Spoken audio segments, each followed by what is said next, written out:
Chapter 9:22.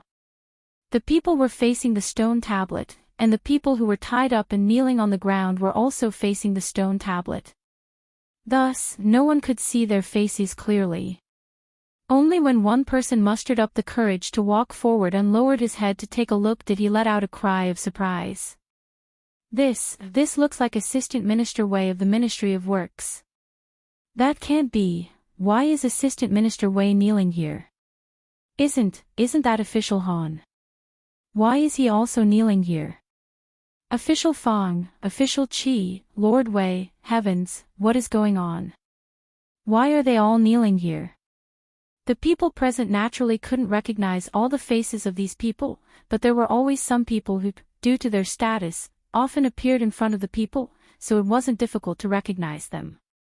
It was also because of this that everyone present was shocked and in disbelief. Because all the people kneeling here were high-ranking officials and dignitaries of the capital. Who would have thought that these people, who were usually so high and mighty that they couldn't even come into contact with, were at this moment, tied up with ropes and kneeling in front of the stone tablet in the ancestral hall.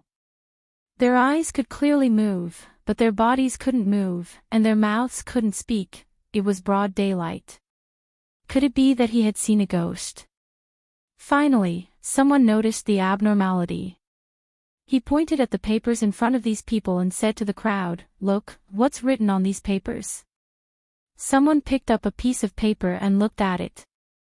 The expression on his face was at first stunned, then gradually became one of hatred and anger. These corrupt officials, they're beasts. Under his lead, everyone walked forward and picked up the papers that were pressed down by the stones on the ground. These corrupt officials are actually so daring, right under the feet of the emperor of the capital. For these things, even if they died 10 or 100 times, it still wouldn't be enough. Could it be that the heavens have shown their will and dragged out all these beasts to kneel before Lady Shuang's memorial tablet? The heavens have eyes, the heavens have eyes. The papers in everyone's hands were densely filled with the crimes committed by these officials and nobles who were kneeling on the ground in their entire lives. Every single one of them was horrifying, and it caused one's heart to go cold just by looking at it. They had no idea that these people, who usually looked bright and noble on the outside, were actually so dirty on the inside. When they knelt neatly in front of the tombstone, and the crimes that they had signed and stamped were placed in front of everyone, the suppressed emotions in the hearts of the people suddenly exploded. One of them finally couldn't take it anymore. He kicked the person closest to him, who was kneeling on the ground, and said angrily, You all deserve to die. Yes, kill them so that they don't come out and harm people again. Kill them and get rid of the scourge for the people. After the first few people made a move, the crowd immediately became enraged. They pushed the people kneeling on the ground and started punching and kicking them. The people kneeling on the ground were not only tied up with ropes, but their acupoints were also sealed.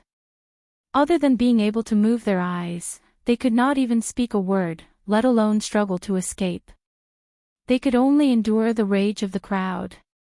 The commotion in the ancestral hall quickly attracted the attention of the people nearby. The crowd surrounded the ancestral hall so tightly that not even a drop of water could trickle through. The people on the outside had no idea what was going on. They couldn't squeeze in, but people kept coming in from behind. Out of the way, out of the way. The bailiffs were always late out of habit. After a full quarter of an hour, more than 10 bailiffs ran over from afar. They pushed through the crowd and squeezed into the ancestral hall. Stop, all of you stop. Seeing the chaos in the ancestral hall, the expressions of the bailiffs changed. Regardless of the identity of the people who were tied up and beaten black and blue on the ground, and regardless of the reason for this scene, if they continued to beat them like this, they were afraid that someone would die. The uniformed bailiffs with weapons in their hands were still a great deterrent to the ordinary people. The crowd gradually dispersed, and at the same time, they did not forget to add a few more kicks. What exactly is going on? One of the bailiffs looked at the pitiful state of the people and felt a chill in his heart. He asked loudly. "Sir, look at this." A commoner handed over a thick stack of paper. After the bailiffs flipped through a few pieces of paper, his legs couldn't help but feel weak. He only managed to stabilize himself after being supported by the people behind him. Save me," a weak cry for help came from under his feet. The constable sensed that someone was holding his ankle. He hurriedly squatted down and asked, Who are you?" I am the Assistant Minister of the Ministry of Works, Way. The Assistant Minister of the Ministry of Justice, whose face was already swollen like a pig's head, fainted before he could finish his sentence. The bailiffs looked at him and carefully tried to identify him for a long time, but he still couldn't see which part of him resembled the Assistant Minister of the Ministry of Works. He sat on the ground with a pale face. It didn't matter if this person was the Assistant Minister of the Ministry of Works or not. If he wasn't the Assistant Minister of the Ministry of Justice, he could be another Assistant Minister or some other influential official. It didn't matter who he was. What was important was that the sky had fallen. He pointed outside in a panic and said, "Quick, go to the yamen and call someone. Tell Sirtsing that something big has happened." At the same time, in the mansion of an official in the capital, a servant stood at the door of a room. He paced back and forth for a long time and said with some confusion, "Why hasn't Sir gotten out of bed yet? Is he not going to court today?" He finally couldn't help but knock on the door, then pushed it open and entered. Seeing the empty bed, he said in surprise, "Where is Sir?" Not long after, a servant hurriedly ran out of the door and went straight in the direction of the yamen. Along the way, there were many people who were just as panicked as they were. The capital yamen. Tsing Shichin had actually just woken up and finished washing up. Before he could beat the drum and start the court, a bailiff ran in from outside in a panic and said with a pale face, "Sir, something big has happened." Tsing Shichin frowned and said, "What is it? Tell me slowly." The bailiffs hurriedly said, 40 officials and nobles in the capital were kidnapped last night and were only found this morning. They were all tied up and kneeling in Lady Shuangshuang's ancestral hall. Tsing Shichin was startled and asked, "How many did you say?" "Not more, not less." "Exactly 40. As soon as he finished speaking, there was already a burst of noise coming from the entrance of the yamen. "I want to report a case. My lord is missing. My marquis is also missing. My old master and second master are missing." Tsing Shichin's body swayed and he had to support himself against the wall to steady himself. More than 40 officials and nobles in the capital had all been kidnapped in one night. Where did these bandits eat the heart of a bear and the leopard's gall? This was not a crime, this was clearly piercing the sky. In front of the yamen, there was a burst of ghostly wails and wolf howls. In the great hall of the imperial palace, the civil and military officials all looked puzzled. Without the slightest sign, the number of people in court today was nearly 20% less than the day before. Although the court was not empty, the crowd had indeed become much sparser. The censors were standing in a line at the front, impeaching the officials who were absent from court for no reason. A eunuch ran in quickly from outside. Because he was too flustered, he even tripped when he stepped into the hall. He stumbled and crawled in. He knelt on the ground and said in a panicked voice, "Your Highness, the capital governor has an urgent report." A moment later, the originally quiet court suddenly became an uproar. Above the great hall, the eldest princess slowly stood up. As if she had thought of something, her expression changed slightly. Wave after wave of news, with a certain ancestral hall as the center, spread within a few hours. The capital was shaken. Chapter 923. This was probably the fastest the government had ever handled a case. The people who had reported the case were still at the door of the yamen. There was no need to rush to redress their grievances, but the important figures who had been lost had all been found. Logically speaking, regardless of whether it was the government or the people who had reported the case, this was a joyous matter. The case had been solved, and everyone could go home and find their own mothers. No one would be troubled. However, the matter was not so simple. The people who had been tied up were all influential figures in the capital, and 40 of them had been tied up quietly. They had only been discovered in the morning. This was probably the worst case that had happened in the capital since the founding of the country.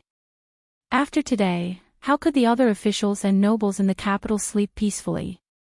After all, no one wanted to go to sleep at night and wake up the next day in a strange place. Their bodies were tied up, unable to move or speak, and they had to kneel in front of the people. This case had to be investigated, thoroughly investigated. If those vicious thugs were allowed to roam freely in the capital, no one would be able to sleep peacefully in the future. This was only one of the reasons. The papers that recorded the crimes of the officials and nobles who were tied up had long been spread by the mouth of the public. They were indeed the victims, but at the same time, they were the perpetrators. The words that were written with blood and tears could be verified to prove their authenticity. The court was in the midst of a legal reform. Although the crimes of the nobles and nobles could not be equated with those of the common people, if a common person committed any of the crimes, they would be beheaded dozens or hundreds of times. It would not be too much to just behead them once, right? Each of these people had committed grave crimes. There were countless eyes watching outside. Who would dare to let them go back? Tsing Shichen rubbed the space between his eyebrows. He had already ordered the bailiffs and bailiffs to bring those people back, but other than a few who could speak, the others seemed to have been cast with a paralysis spell. Even though their noses were bruised and their faces swollen, they could not make a sound of pain, much less move. "Sir Tsing, can I bring my master back?" "Sir, my master is injured and needs immediate treatment. Your government is not going to catch those assassins, but instead detain these officials here. What are your intentions?" Tsing Shichen rubbed his temples again when he heard the shouts coming from outside the hall. Those people were either nobles or high officials. Even he couldn't defend so many clans at the same time. Just as he was having a headache, a constable finally walked in with a happy expression and said loudly, "Sir, someone from the palace has come." It was not only the eunuchs who came from the palace to announce the imperial edict, but also the medical officials of the Imperial Physician Bureau. After examining them, the imperial physician Lu Jimin shook his head and said, "These people have all had their acupoints sealed. It's the technique of a warrior." A gray-robed old man walked out from the back. He stretched out his hand and pointed at one of the men's necks. In the next moment, a miserable howl was heard. The man finally regained his freedom. He covered his buttocks and screamed miserably. The gray-robed old man walked around the crowd and unsealed everyone's acupoints one by one. Suddenly, everyone heard a series of screams, and the situation went out of control. Tsing Shichen stepped forward, looked at the young man at the front, and asked, "What did His Highness say?" Lu Yichuan looked at him and slowly said, "Investigate thoroughly." Tsing Shichen nodded and said, 40 officials have been arrested. The impact is too bad. If we don't investigate clearly, many of the officials in the court will not agree. A thorough investigation naturally has to be conducted. However, to be able to commit such a crime without anyone knowing, I'm afraid it's not the work of an ordinary person. It won't be easy to investigate this case. The crimes committed by these sinful officials and nobles must be thoroughly investigated. Lu Yichuan looked at him and said, "These people will temporarily stay in the capital government office. The Imperial Physician Bureau will treat their injuries. The Secret Intelligence Bureau will take over everything else." A smile appeared on Tsing Shichen's face. He placed a thick stack of papers in Lu Yichuan's hand and said, "I'll have to trouble Lord Lu."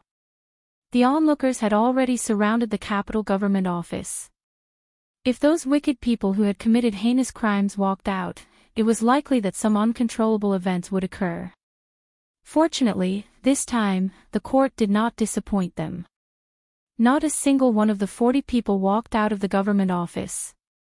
The capital governor's manor had also put up a notice outside, expressing strong condemnation of those audacious thieves who had kidnapped officials and nobles. At the same time, it expressed that the case would be strictly investigated, and the thieves would be arrested as soon as possible, so that the capital could be restored to order. As for the crimes that these 40 people had confessed to, the government would certainly verify them one by one. Once verified, they would not be tolerated.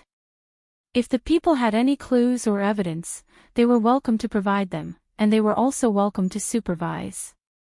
If the government handled the case like this every time, the people would naturally not be dissatisfied, and the grievances like doe's would probably not occur. The people were very satisfied with the way the government handled the case, and their emotions were no longer agitated. They no longer gathered in front of the government office, and gradually dispersed. However, their attention did not shift. Overnight, the capital government office, including the 40 mansions, became the focus of the entire capital. The Chui family. No one from the Chui family had gone missing last night, but they were even more frightened than the families who had gone missing. 40 people, their last remaining force in the capital, their last trump card, had been wiped out in one night. In one night, completely wiped out. It was not just 40 people, it was 40 families. They had spent a great deal of effort to win over the power that they had. They all had something on the Chui family, and they were bound together for good or ill with the Chui family. They were not people in the same boat. The Chui family's ship was in front, and their small boats were connected to it. The Chui family's ship rode the wind and waves, and they could also move forward. If the Chui family's ship sank, they would sink with it. The destruction of one small boat had a limited impact on the big boat, but if all 40 small boats on the big boat sank, how could the Chui family ride the waves alone? As soon as he heard the news, the current head of the Chui family, Chui Qingming, was so angry that he spat out a mouthful of blood, and had yet to wake up. The people of the Chui family gathered in the meeting hall, and everyone's faces were filled with panic. In just one night, the Chui family had gone from having countless supporters to being alone. Although they could not be considered alone, there was still the Qin family, the Qin family, and the Xing family, but at this time, they could no longer affect the general situation. This was not the most frightening thing. The crimes of those people might be related to the Chui family in some way. If their crimes were proven, the Chui family and the Chui family would find it very difficult to escape. Originally, because of the King of Shu's return to the capital, they had finally seen a glimmer of light, but once again, it was covered by a huge black curtain, the Qin family. The daring thieves must be investigated, but as officials and nobles, they disregarded the law and acted so unscrupulously. They are destined to be punished by the law. His Majesty has already ordered a strict investigation of this case. Although it will cause a great shock in the capital, in the long run, the benefits outweigh the disadvantages. At the family banquet, Qin Xiang looked at the people below and said in a low voice, "You must all take this as a warning." Clang! Qin Yan's hands trembled. He could not hold the bowl in his hands, and it fell to the ground with a crisp sound. Beside him, his 2 brothers, who were also officials in the imperial court, were also pale. At the bottom of the banquet, the Qin family's 5th master picked up a mouthful of food and tore off a chicken leg. He threw it to the man standing in the corner and continued to eat with his head lowered. The news of the kidnapping of 40 officials and nobles in the capital was known to Li Yi last night. The case that the old emperor had ordered him to investigate was about to reach its deadline. Suddenly, the suspects turned themselves in one after another, and there was no need to investigate at all. His recent luck was simply too good. Until the eldest princess, who was not in a good mood, walked in from outside and asked, "Have you forgotten what you promised me?" Sitting across from him, Mississippi Liu, who was reading a book, put down her book and raised her head to look over. Clearly, she also wanted to know what Li Yi had promised her. Li Yi looked at the eldest princess, then turned to look at Mississippi Liu and said, "Rui, can you leave for a moment?" Chapter 924. Okay. Mississippi Lou nodded, closed the book, got up, and walked back to the room. Looking at her back that was so calm and unaffected, it seemed that she was really not interested in the matter at all. Lee couldn't help but feel a chill in his heart. There must be something wrong when things are abnormal. With how much Rui cared about him, she would haggle over small things like a lip mark on his face, a strand of hair on his clothes, and staying out at night. How could she not be interested in his promise to another woman? What's more, this woman was her enemy. Princess Royal's expression was calm. She looked at him and asked, "Are you listening to me?" Lee found that he had made a mistake, a big mistake. When a woman was talking to him, he was thinking about another woman. Moreover, the woman he was thinking about was bigger than the one in front of him. He quickly turned his head and lowered his head, saying, "I'm listening. I'm listening. What did I say just now?" Lee thought for a moment and said, "What did I promise you?" "I promised you a lot of things." "Which one are you talking about?" "Other than not bringing soup to see you these few days, there's nothing wrong with what I've done. You promised me that you wouldn't act rashly."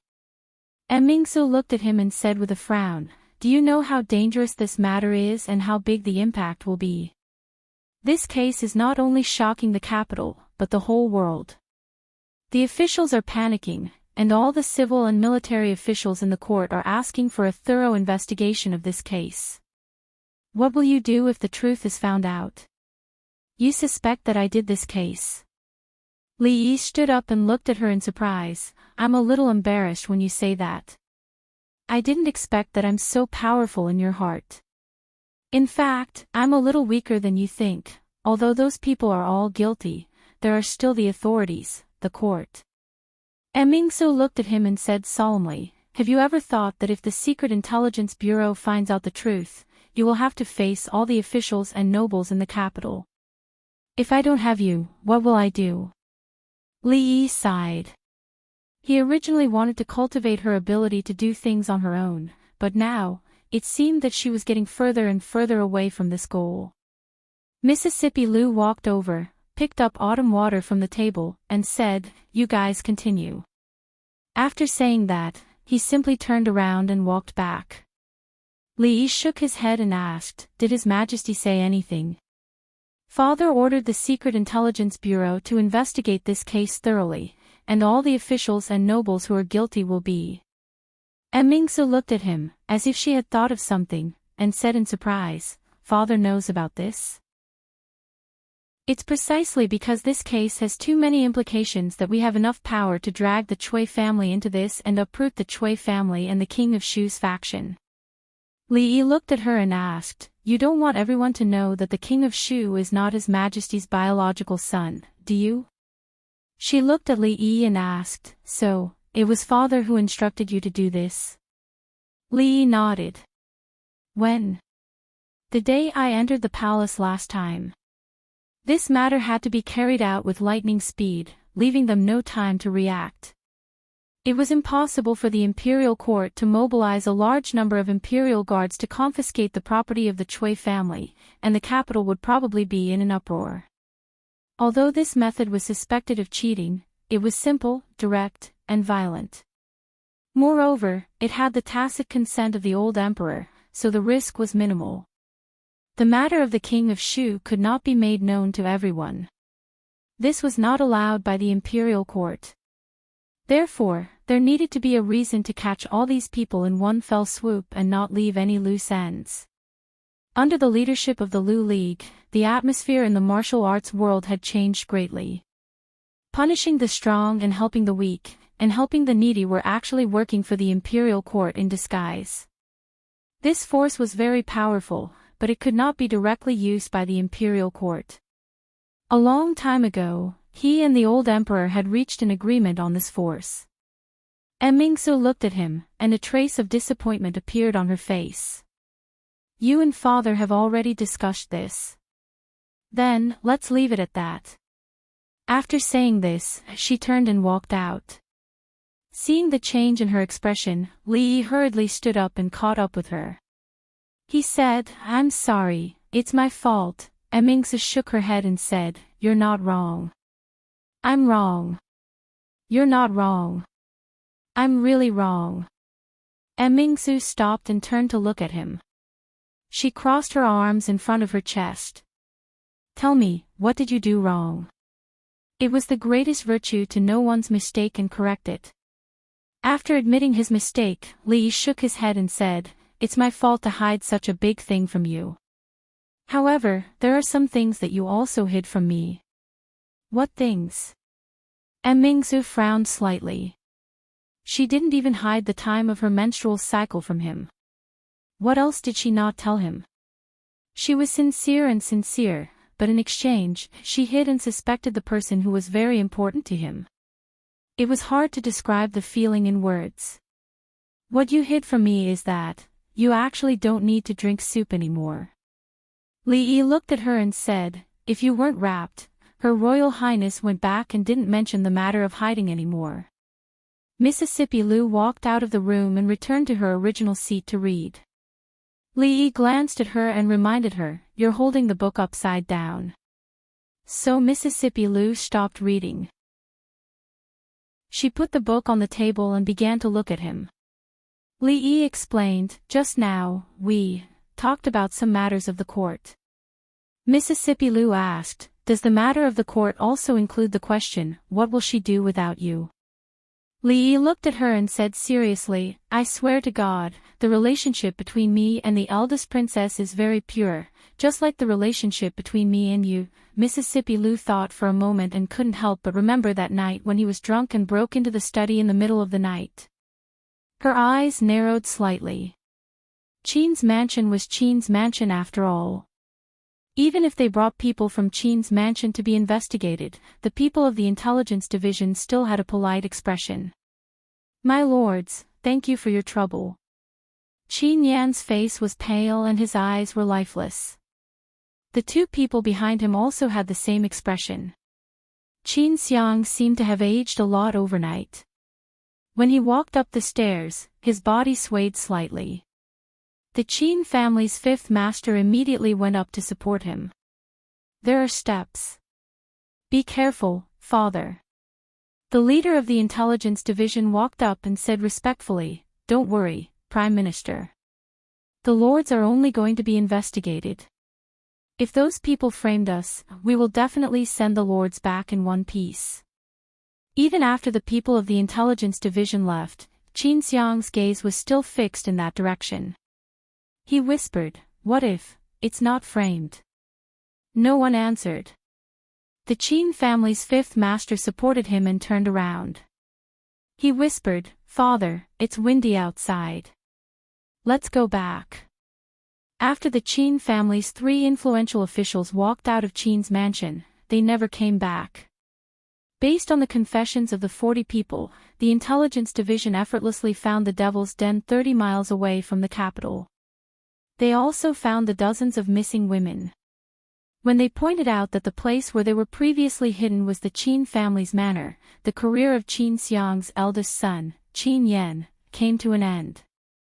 Although the other two people's crimes were not as serious as Qin Yan's, they were involved in several other cases. They couldn't stand up to the intelligence division's investigation and were imprisoned one after another. In just a few days, Qin Xiang was the only one left in the court of the once glorious Qin family. And this was not the end. As case after case was investigated, more and more people began to point fingers at the Cui family. In the Cui family's meeting hall, the atmosphere was bleak. From the nobles and officials to the common people, everyone's eyes were focused on the progress of this monstrous case. All the support they could obtain in the court was almost completely destroyed. Even if there was some left, it wouldn't be of much use. A middle-aged man had a panicked expression. He said, "Second brother, what should we do? Say something." Cui Qingming's eyes were bloodshot, but he still forced himself to remain calm. He murmured, "We still have the Empress and His Highness. His Highness will be back soon. The Cui family will not perish. The Cui family will not perish." Chapter 925. The capital city was chaotic these days, but it was chaotic in an orderly manner. The reason for the chaos was that since the founding of the Jing Kingdom, there had never been so many officials and nobles who fell from power at the same time in such a short period of time. The 40 or so people were just a prelude. According to their confessions, when the Secret Intelligence Bureau investigated the case, they dragged the Qin family and the Cui family into the water. Every day, people's houses would be searched, and prisoner carts would pass through the streets. Such a big movement made the entire capital city a mess. The chaos was orderly because every time a position was vacant in the court, someone would quickly fill it, so it did not have much impact on the court. The promotion of this monstrous case was completely the general trend. Everyone in the world was watching. Once it started, it was like a surging river, rushing forward, and there was no turning back. In fact, not many people paid attention to the thieves who had kidnapped these people from their homes. Flipping the table was really an addictive thing. It was simple, violent, and effective. Once people had enough power in their hands, they liked to take shortcuts and were unwilling to be bound by the rules of the world. This was not a good thing, and one should learn from it. However, this matter was originally agreed by the old emperor in advance. Now that the old emperor blamed him, it was completely like getting rid of the donkey after it was no longer of use.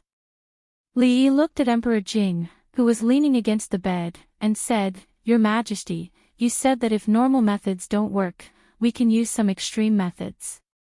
The old emperor raised his eyebrows and looked at him. "I said extreme. I allowed you to arrest a few people to interrogate. Who asked you to arrest everyone? Since ancient times, kings were the most heartless." This sentence was not wrong at all. The emperor was the most temperamental person. It was clearly what he said, but in the blink of an eye, he did not admit it. It was simply like burning the bridge after crossing the river, uprooting. At this time, it was better not to refute. Li Yi lowered his head and ate the porridge, no longer saying anything. "You have made such a big mess for me, and you still have the mood to eat porridge here." Jing Di looked at him and felt angry. He said, "Go to the Hall of Diligent Government and reflect for 2 hours. Think about what you did wrong this time." The emperor's words were like gold and jade. This bowl of porridge was probably not going to be finished. Li Yi tore a chicken leg and hid it in his sleeve. He bowed and said, "This subject obeys your Majesty." Looking at him slowly leaving, Emperor Jing coughed a few times and sighed, saying, "If everything could be broken like this, how much worry would I have?" As the emperor, he seemed to have the highest authority in the country. However, it was precisely because of his high authority that he was bound by many things. Changde closed the door and opened a window for ventilation. He said, "Your Majesty only needs to rest well. Leave these matters to them." In the end, the drumstick did not fall into Li Yi's mouth. The proud Lolita fed Yongning a bite and then took a bite herself. She crossed her legs and sat opposite Li Yi. She asked him when he would take her to the academy. The academy that Li Yi gave her had been built. It was called the Shining Academy.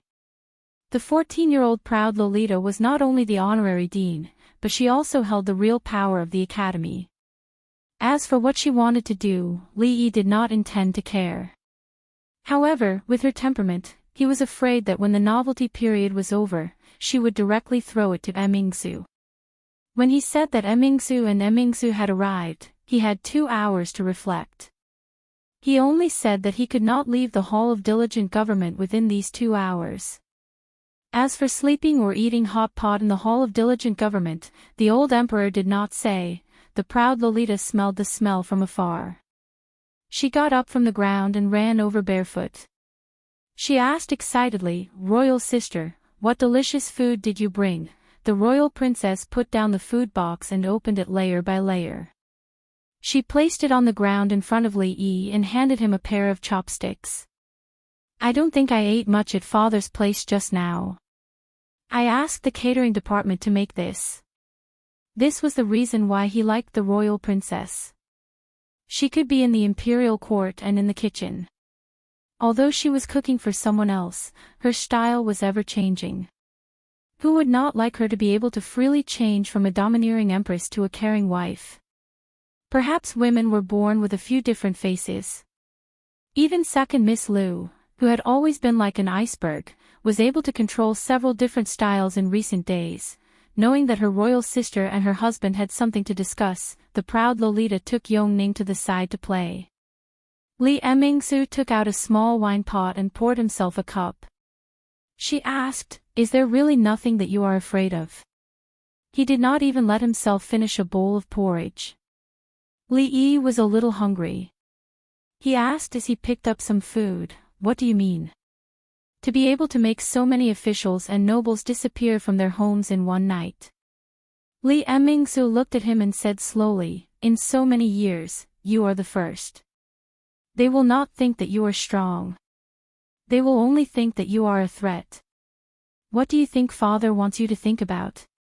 Li Yi shook his head and said, "You are wrong about two things. The one who made them disappear wasn't me, it was His Majesty." He looked at Emingsu and said, "Moreover, there are things that I am afraid of, and people. You are not even afraid of father. Who are you afraid of?" "I am afraid of Lu Rui." Li Emingsu looked at him and asked, "Why?" "She will hit me," Li Yi said honestly. "If you are like her, I will also be afraid of you." He actually understood the royal princess' worries. The nobles were the most arrogant group of people. Compared to the common people, they were the upper class. They had always lived at the top of the food chain. It had always been them who kidnapped others. When did it become others' turn to kidnap them? Now it really was. The incident this time made them understand that even if they lived in the capital and had so-called martial arts skilled guards at home, it was not enough to guarantee their safety. It was very possible that in the blink of an eye, they would be transported from their own home to some other place. They would not think that the thieves were powerful. They would only think that they were a great threat. If they could not resolve this threat as soon as possible, they would not be able to eat or sleep in peace. This was not something that could be explained by the old emperor's trust and tacit approval. This capital, this country, was still in the hands of the upper class. If the matter was made clear, they could no longer stay in the capital. They could only take Rui, and Xiaohuan back to their old business. Li Yi shook his head and looked at her. "Don't worry. This kind of thing will only happen once." Then he saw the proud Lolita walk over with the wine pot in her arms. She smiled foolishly and said, "Sir, how did you become two?" Li Emingsu looked to her side. The wine pot had already disappeared. The drunk proud Lolita was spanked and sent back to her room to sleep. Li Yi accompanied Yongning and spoke in a language that only the two of them could understand. When it was time, he said goodbye to her and left the imperial palace. The Cui family and the King of Shu's faction had lost their power. Although they had not been completely uprooted, he still felt that there was something the old emperor had not let him and Emingsu know. And that matter would probably be the last straw that broke the Cui family's back. Li Yi met Chen Chong at the gate of the Xing residence. Chen Chong looked at him and asked, "It should be over, right?" Li Yi shook his head. "When it ends is up to His Majesty. Right now, it is only the beginning." Chapter 926. For the Cui family, what was happening now was really just the beginning. Just the fact that the King of Shu was not the biological son of the emperor was enough to send the entire Cui family, including noble consort Cui, to hell. Although the truth had not been revealed, the lightest punishment was the crime of deceiving the emperor and stealing the country. If it was more serious, no one knew which was more serious, deceiving the emperor or lying to him. But no matter which one it was, everyone related to the Cui family would not be able to escape. Chen Chong's expression changed several times and finally turned pale. Looking at Li Yi, he bowed and said, "Thank you." Li Yi nodded and turned to walk into the Xing residence. When Drunk Ink saw him come in, she quickly hid the wedding dress in her hand. Li Yi did not ask much. Her wedding dress was all embroidered, and it would be done in a few days. There was no hurry to do it in a day or two. He opened his mouth, but before he could say a word, Goddess Luo Shui walked in with the wedding dress and said, "You guys talk first. I'll go in and finish the painting." Li Yi looked at her back in surprise, then looked at Ruoqing and asked, "What's wrong with her recently?" Wan Ruoqing shook her head, her pretty face showing the same puzzlement. Li Yi frowned. Miss Sang had been a little unusual recently. The last time he came, she said she was not feeling well and needed to rest, so she asked Ruoqing to chat with him. The last time, she said she had a stomachache and went back to her room to rest alone, so she asked Ruoqing to chat with him. But Li Yi knew very well that there was still at least half a month before her stomachache. The last time, she said she stayed up all night to embroider the wedding dress and was too tired.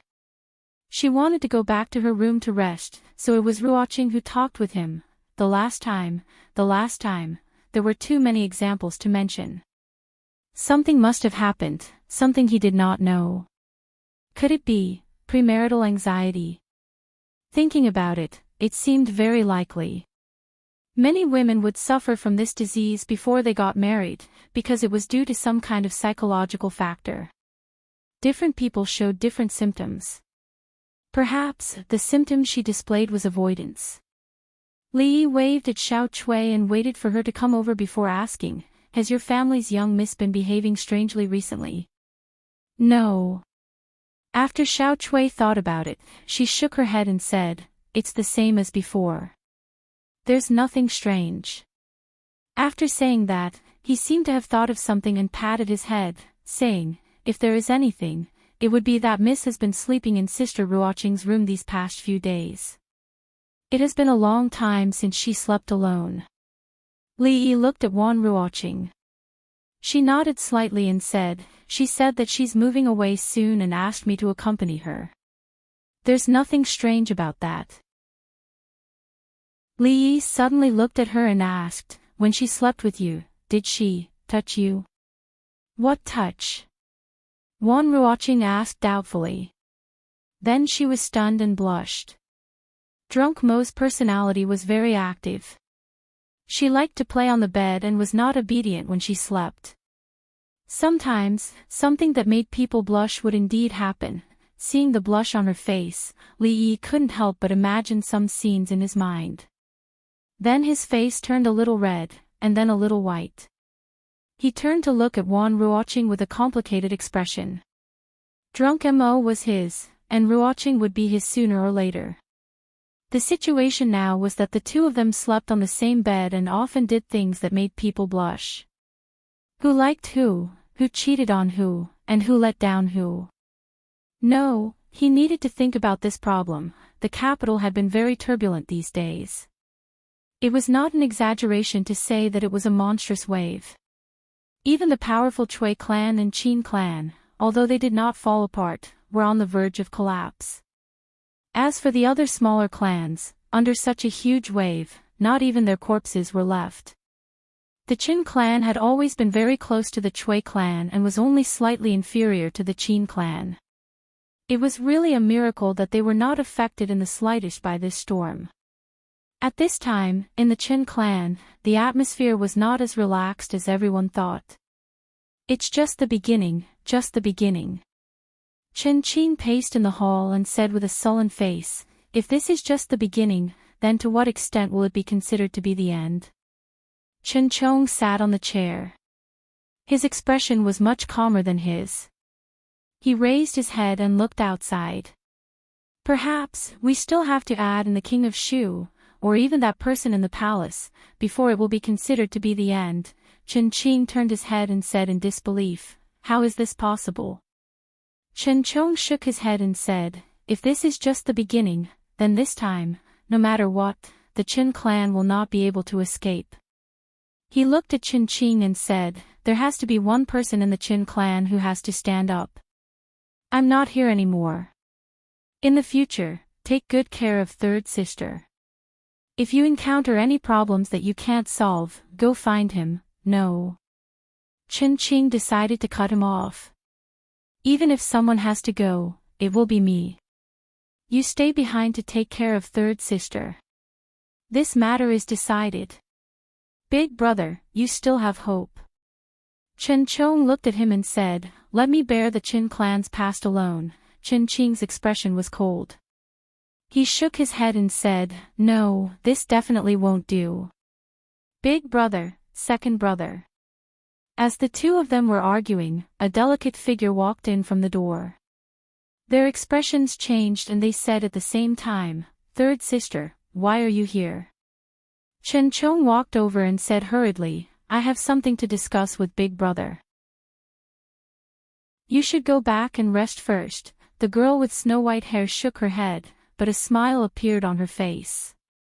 She said firmly, I am also a member of the Qin clan. No matter what happens, you will face it together with big brother and second brother. Chen Chong looked at her, patted her hand, and strode out of the door. This official is guilty. In front of a certain hall in the imperial palace, Chen Chong knelt down and said loudly, Qin clan. On the couch, Jing Di put down the booklet in his hand and shook his head in disappointment. Let Mingzu handle this matter. The 9-month-old Li Duan could already crawl everywhere. Even when the eldest princess walked in, Li Yi was still tirelessly moving him from the side of the bed to the inside of the bed. When he crawled out, she would repeat this action.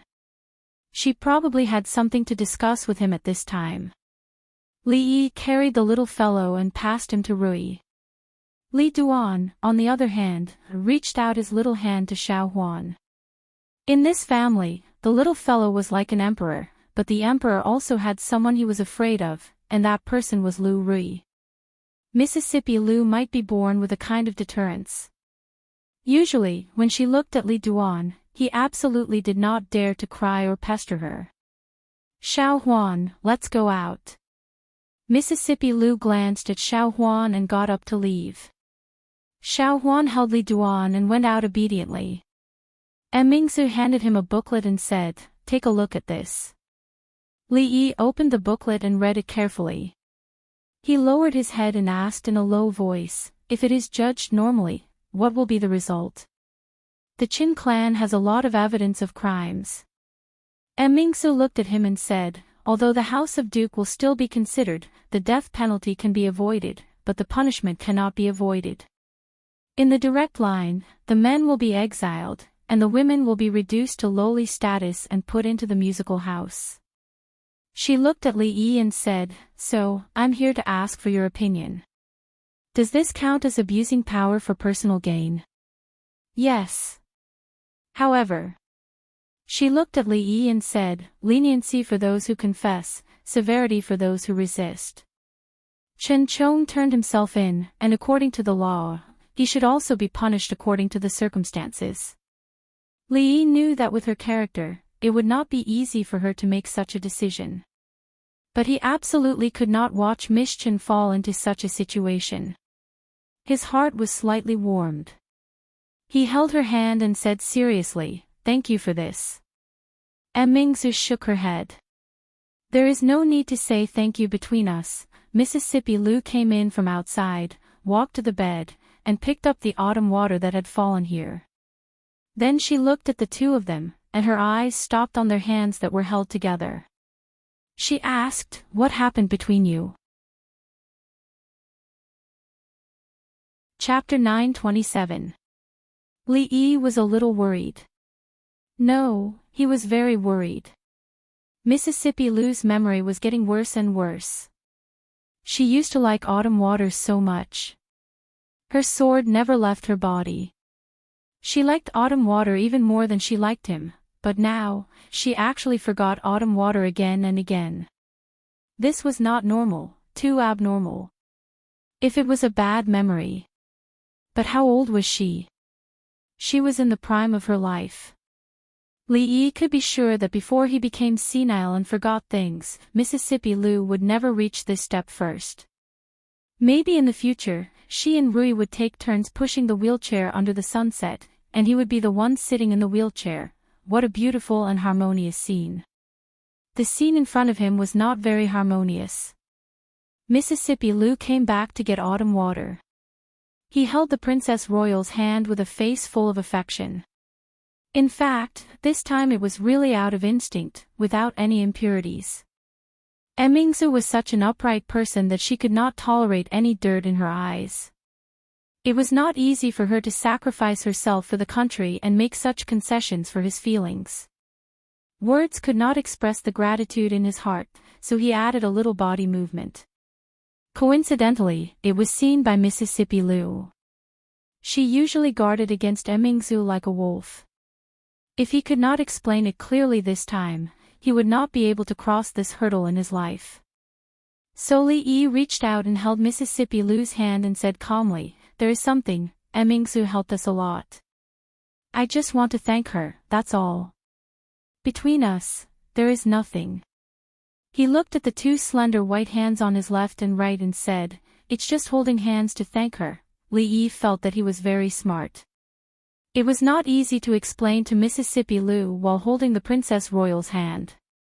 But holding two people's hands at the same time, she would not think that he had the same feelings for her as Emingsu, right? Simple. Mississippi Lou curled her lips. Nothing. The Princess Royal shook her head.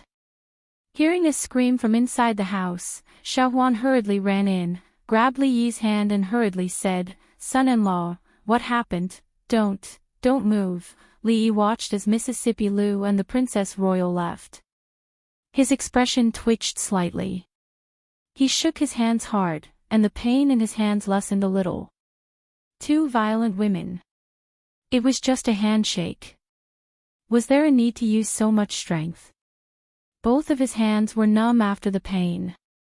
Li Yi suspected that the bones in his hands were crushed. If he did not take revenge, he would not be a gentleman. A gentleman's revenge was never too late.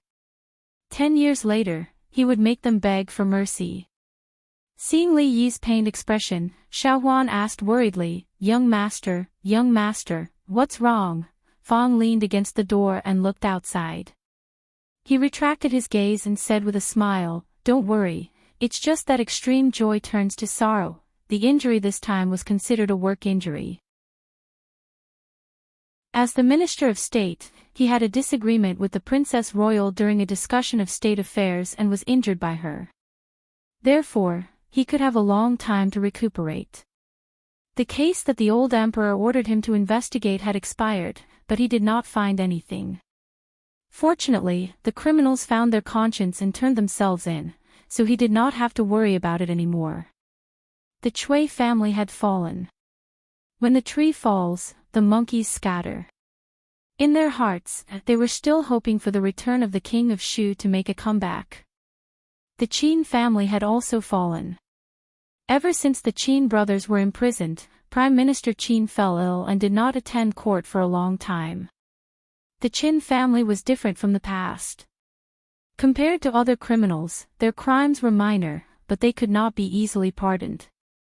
Considering that High Duke Qin had contributed to the country in his early years, and that he was now old and sick, and that the Qin family had turned themselves in, the punishment was reduced. All the official titles of the Qin family were removed, and they were reduced to commoners. The House of Duke was confiscated, and all their assets were confiscated. This punishment seemed severe, but to the Qin family, it was already a mercy beyond the law. This was all Li Yi could do. It was impossible for the Qin family to return to its former glory, but if they could avoid those power struggles in the future and live a stable life, it might not be a bad thing. All their assets were confiscated. From a wealthy family, they suddenly became poor. This huge difference was not something that ordinary people could bear. Li Yi wanted to help them, but Qin Chong rejected him.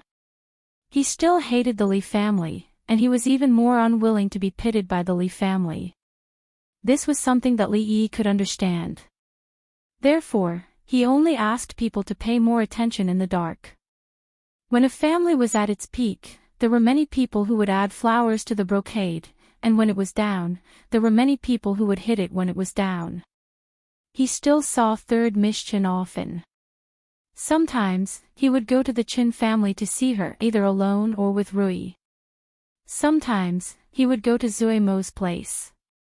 The great change in the Chin family not only did not break her down, but Li Yi felt that she looked much better, which was something to be happy about. Fong squatted in front of him. He seemed to be thinking of something, and he kept giggling. After Xiao Hong entered the family, Fong's sister-in-law was even more strict with him than before, except for Xiao Hong, who was like a sister to Wanru. Fong was actually enjoying himself, which made Li Yi wonder if he had serious masochistic tendencies.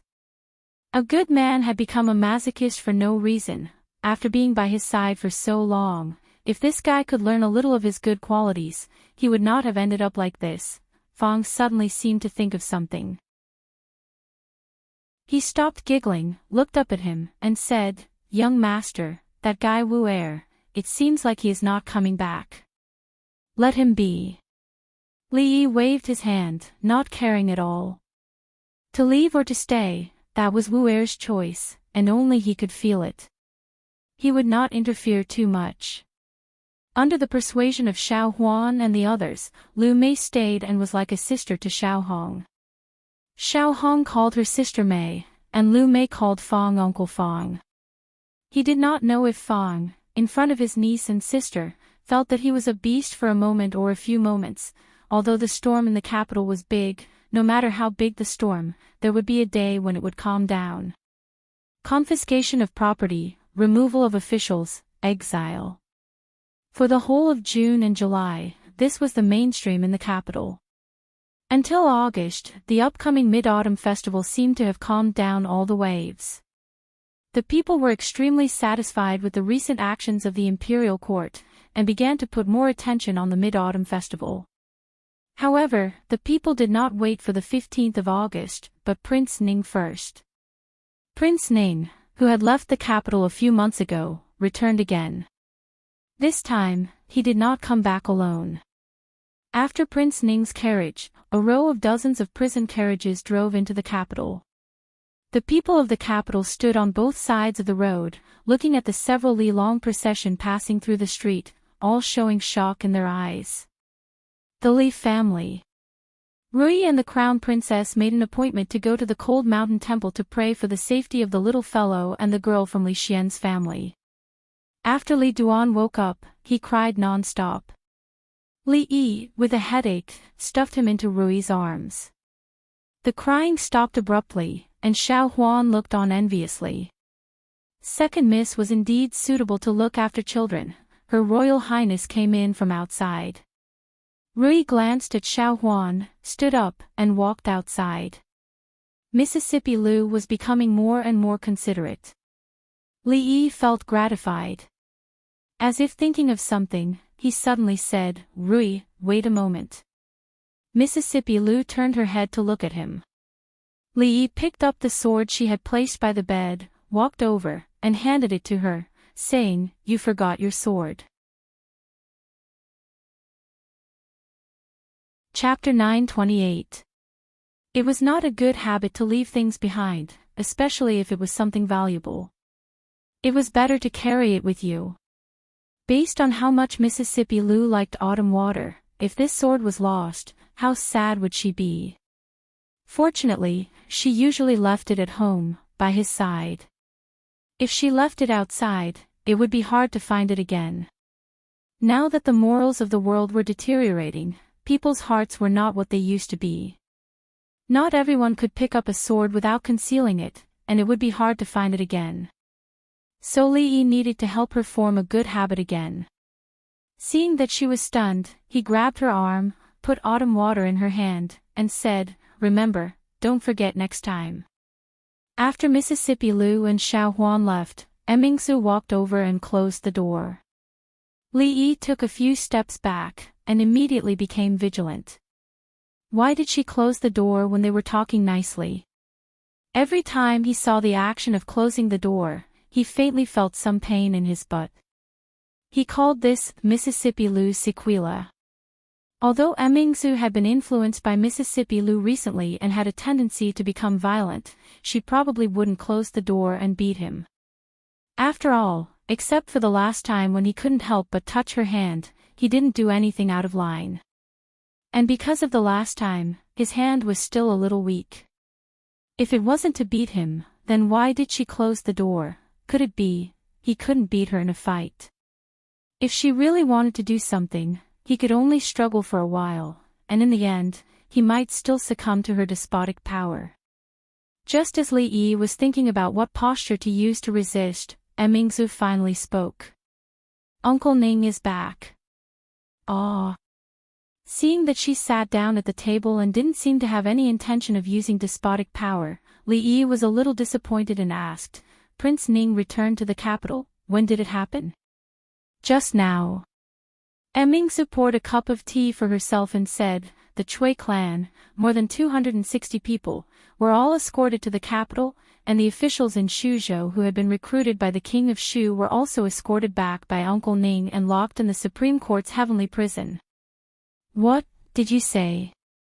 Li Yi's hand stopped in mid-air as he stared at her blankly. From the beginning to the end, they had regarded the king of Shu and the Chui family as their greatest enemies. In recent days, they had achieved a gradual victory in the war against the enemy. The Chui family had fallen, and the remaining forces of the Chui family were nothing to be feared. The only thing the king of Shu could rely on was his status as a prince. However, this title also carried quite a bit of weight. This was because the news that he was not a prince could not be made public, and he was still the first prince in the eyes of the commoners and officials. If he wanted to achieve complete victory, he had to use other methods. But who would have thought that before the king of Shu returned to the capital and before they took any action, even the ancestral home of the Chui family had been uprooted. The officials in Shuzhou who were loyal to the king of Shu had also suffered. The old emperor had flipped the table much more thoroughly than him. Li Yi came back to his senses. He looked at her and asked, "Where is the king of Shu?" "He ran away." Emingsu shook her head and said, "Imperial uncle didn't expect there to be a master around the king of Shu. He escaped."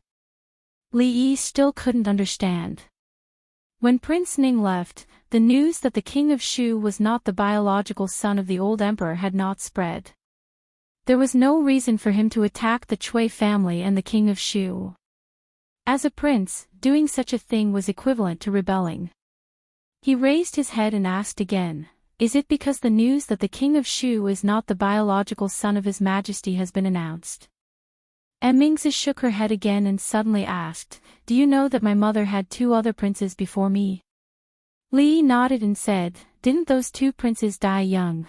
Speaking of this, he seemed to understand something and asked, "Concubine Chui?"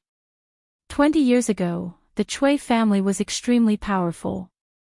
Not only did they dominate the imperial court, but they also had spies in the imperial palace.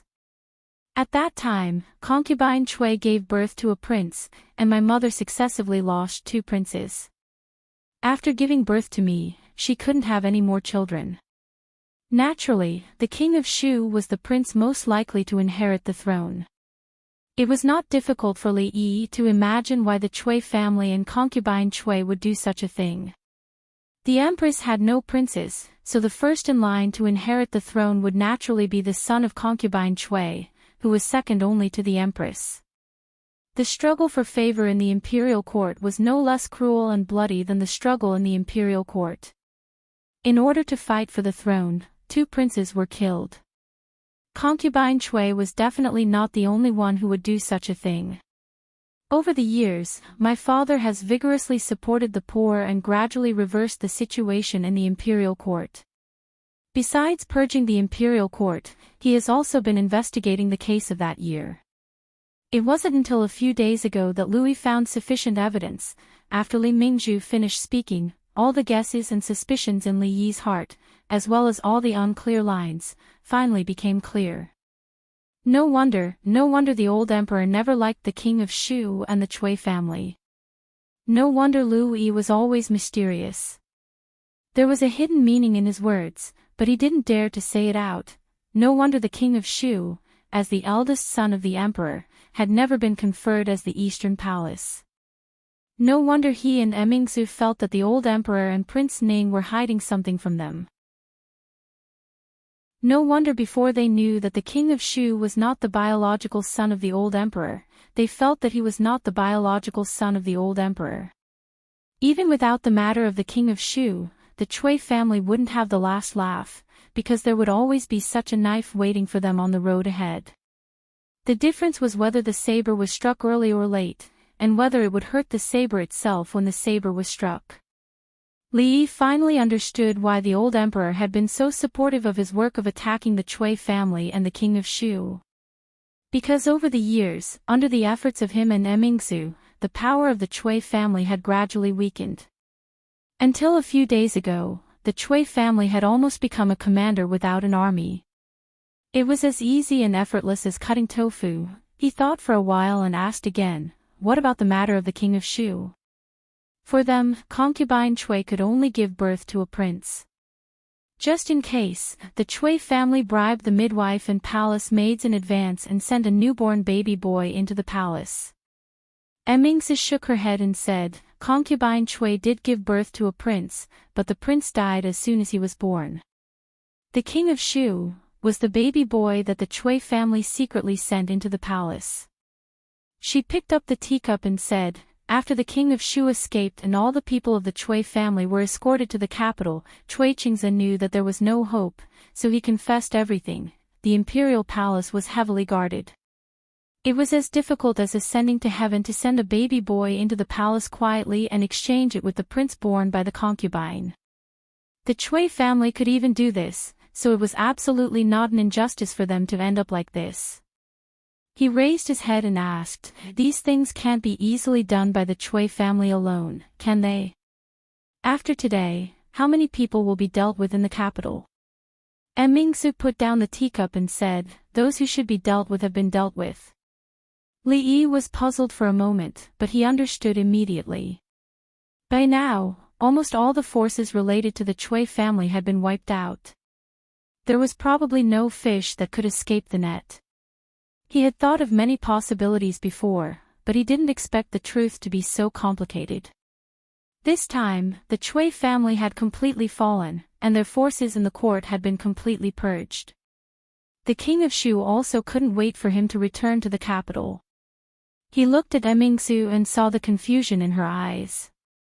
Without the Chui family and the king of Shu, they had no opponents. What should they do now? Life suddenly lost its direction, just like a salted fish that had lost its dream. In the courtyard, Mississippi Lu was wiping the tears in her eyes and glancing at the closed door from time to time. Chapter 929. The fall of the Chui family and the escape of the king of Shu gave Li Yi the feeling of a fish that had gathered its strength and was about to swing, but suddenly lost its target.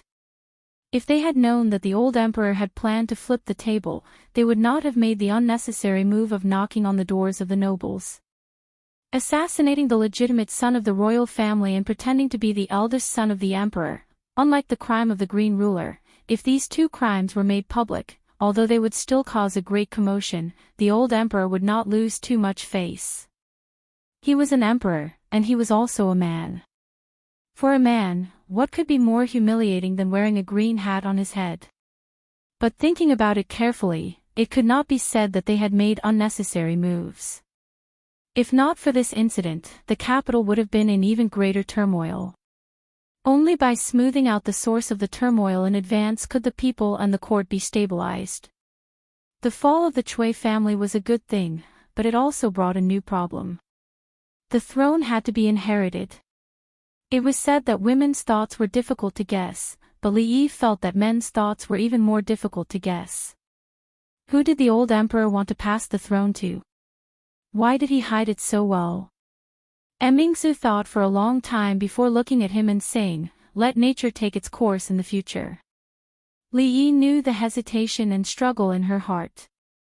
In fact, she had not really made up her mind. Once she embarked on that path, there would be no lack of blood, and the person she would have to face in the end was her father.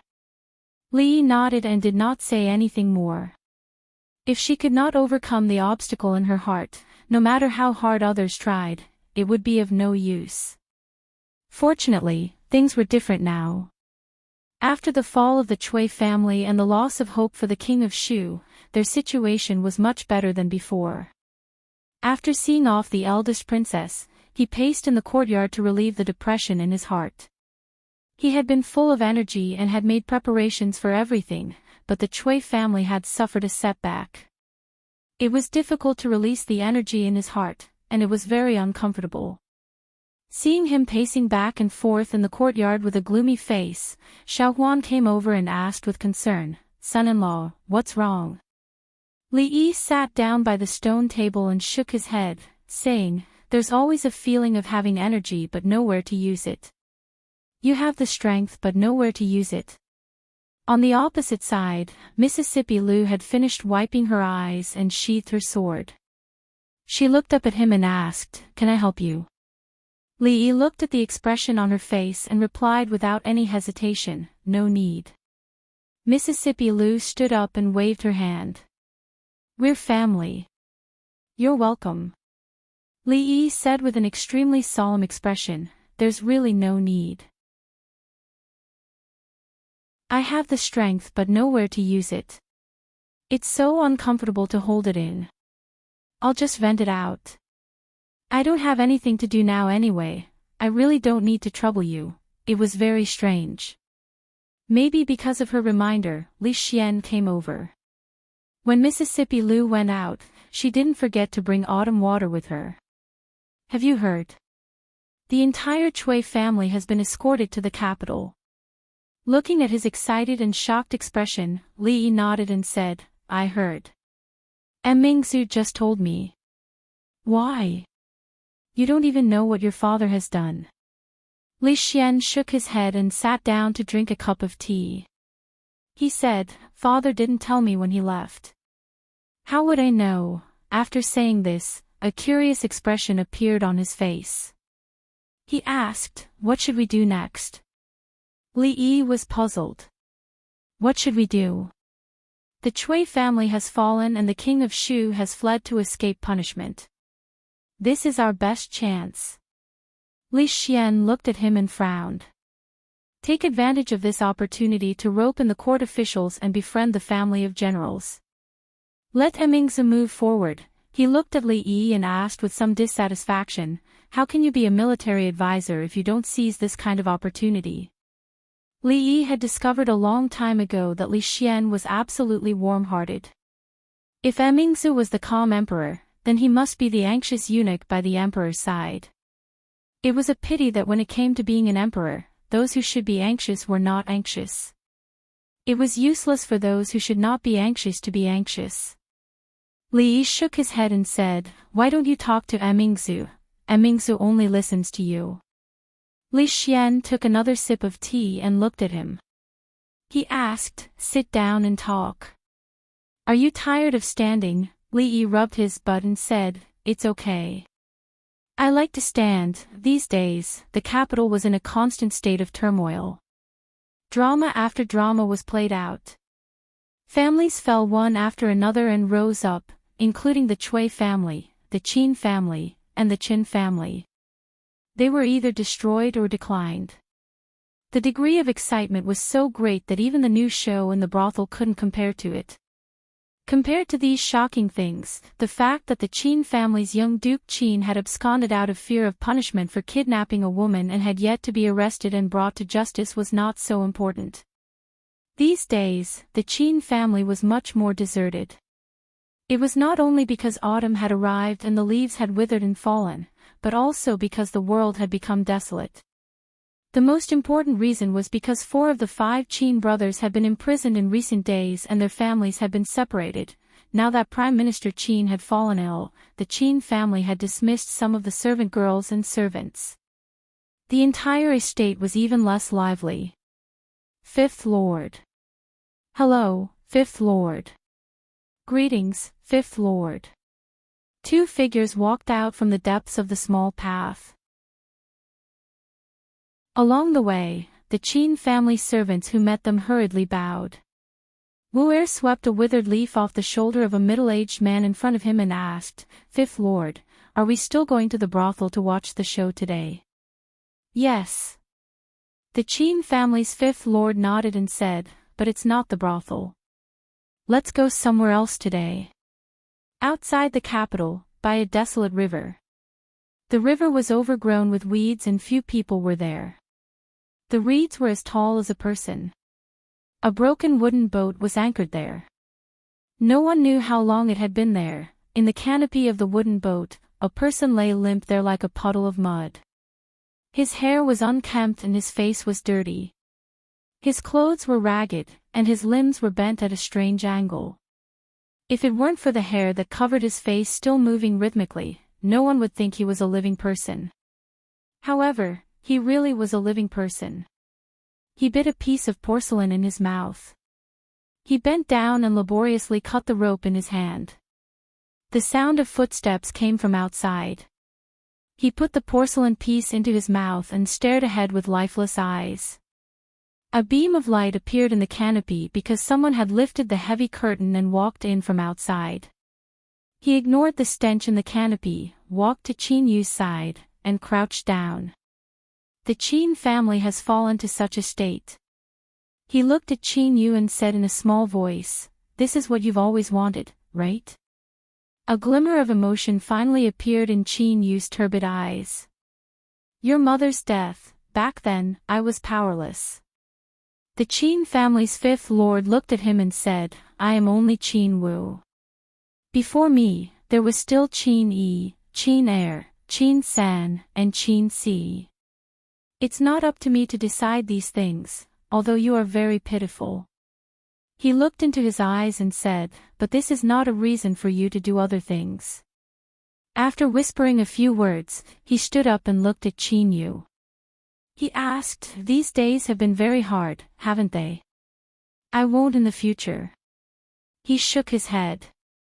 As he walked out of the canopy, he turned his head and said, "We will meet again in the next life." In the river, the wooden boat flowing downstream ignited into a raging fire. The flames soared into the sky.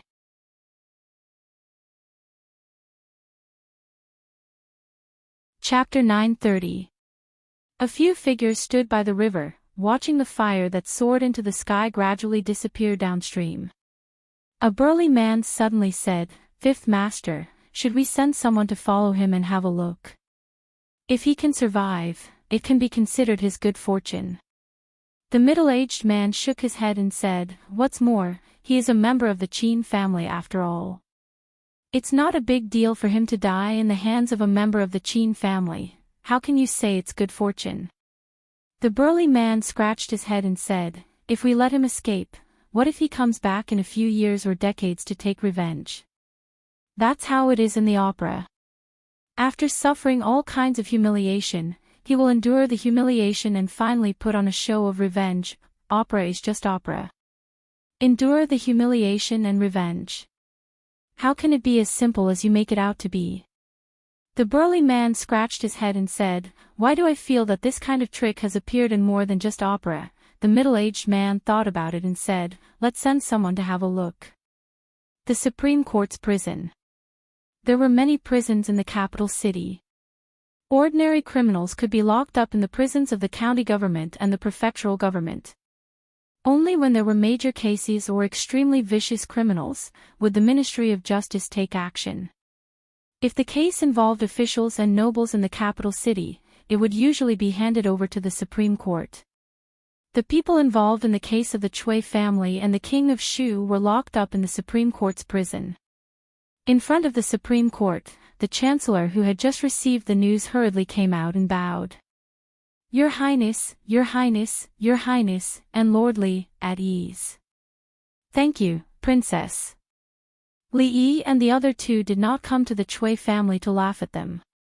Although Chui Qingze had confessed all the crimes, many details of the case still needed to be investigated. Li Yi and the others just followed Lui Dong to have a look. After all, the Chui family was locked up in the prison, an opponent they had been fighting against for years. In the prison, there was a lot of wailing.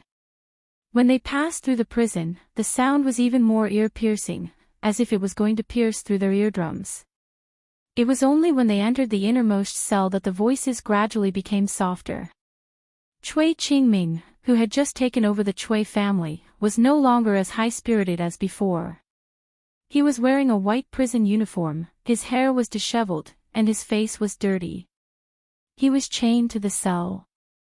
When the cell door opened, he raised his head to take a look, but quickly lowered it again. There was no expression on his face. Cui Qingming was a sinister and ruthless person. In order to achieve his goals, he would not hesitate to use any means. If he didn't meet an opponent who would flip the table at the slightest disagreement, he could barely be considered as a treacherous hero. His mouth was also extremely tight. No matter how Lu Yizhong asked, he did not reveal a single word. An official from the Supreme Court could not help but say in a low voice, "Sir, to deal with such stubborn criminals, torture is the most effective way." Lu Yi waved his hand. "Take me to Cui Qing's cell." Cui Qingze was the former head of the Cui family. He knew as much as Cui Qingming, but his temperament was not like Cui Qingming's, so he was a good breakthrough point. Lu Yi had always adhered to the principle of not using torture unless it was absolutely necessary. When he broke this principle, he would definitely leave an unforgettable memory for the criminal he was interrogating. County Marquis Li, when they walked out of the cell, Cui Qingming suddenly opened his mouth and said, "Li Yi, Mingzu," and Li Xian turned around at the same time. Cui Qingming still lowered his head and said no more. Li Yi looked at them and said, "You go first. Be careful." Mingzu looked at him a little, nodded, and turned to leave. Li Xian's face was full of curiosity. Cui Qingming clearly wanted to say something only to Li Yi, but if he wanted to say it, he did not want to say it in front of him. The fire of curiosity burned in his heart, but he could only leave with Mingzu. Li Yi walked in front of Cui Qingming. He still did not raise his head and said in a low voice, "That thing, it was you who did it, right?" Li Yi didn't know which incident he was talking about, but the things that happened to the Cui family, which one of them wasn't his doing? No matter which incident Cui Qingming was talking about, he wouldn't be wrongly accused.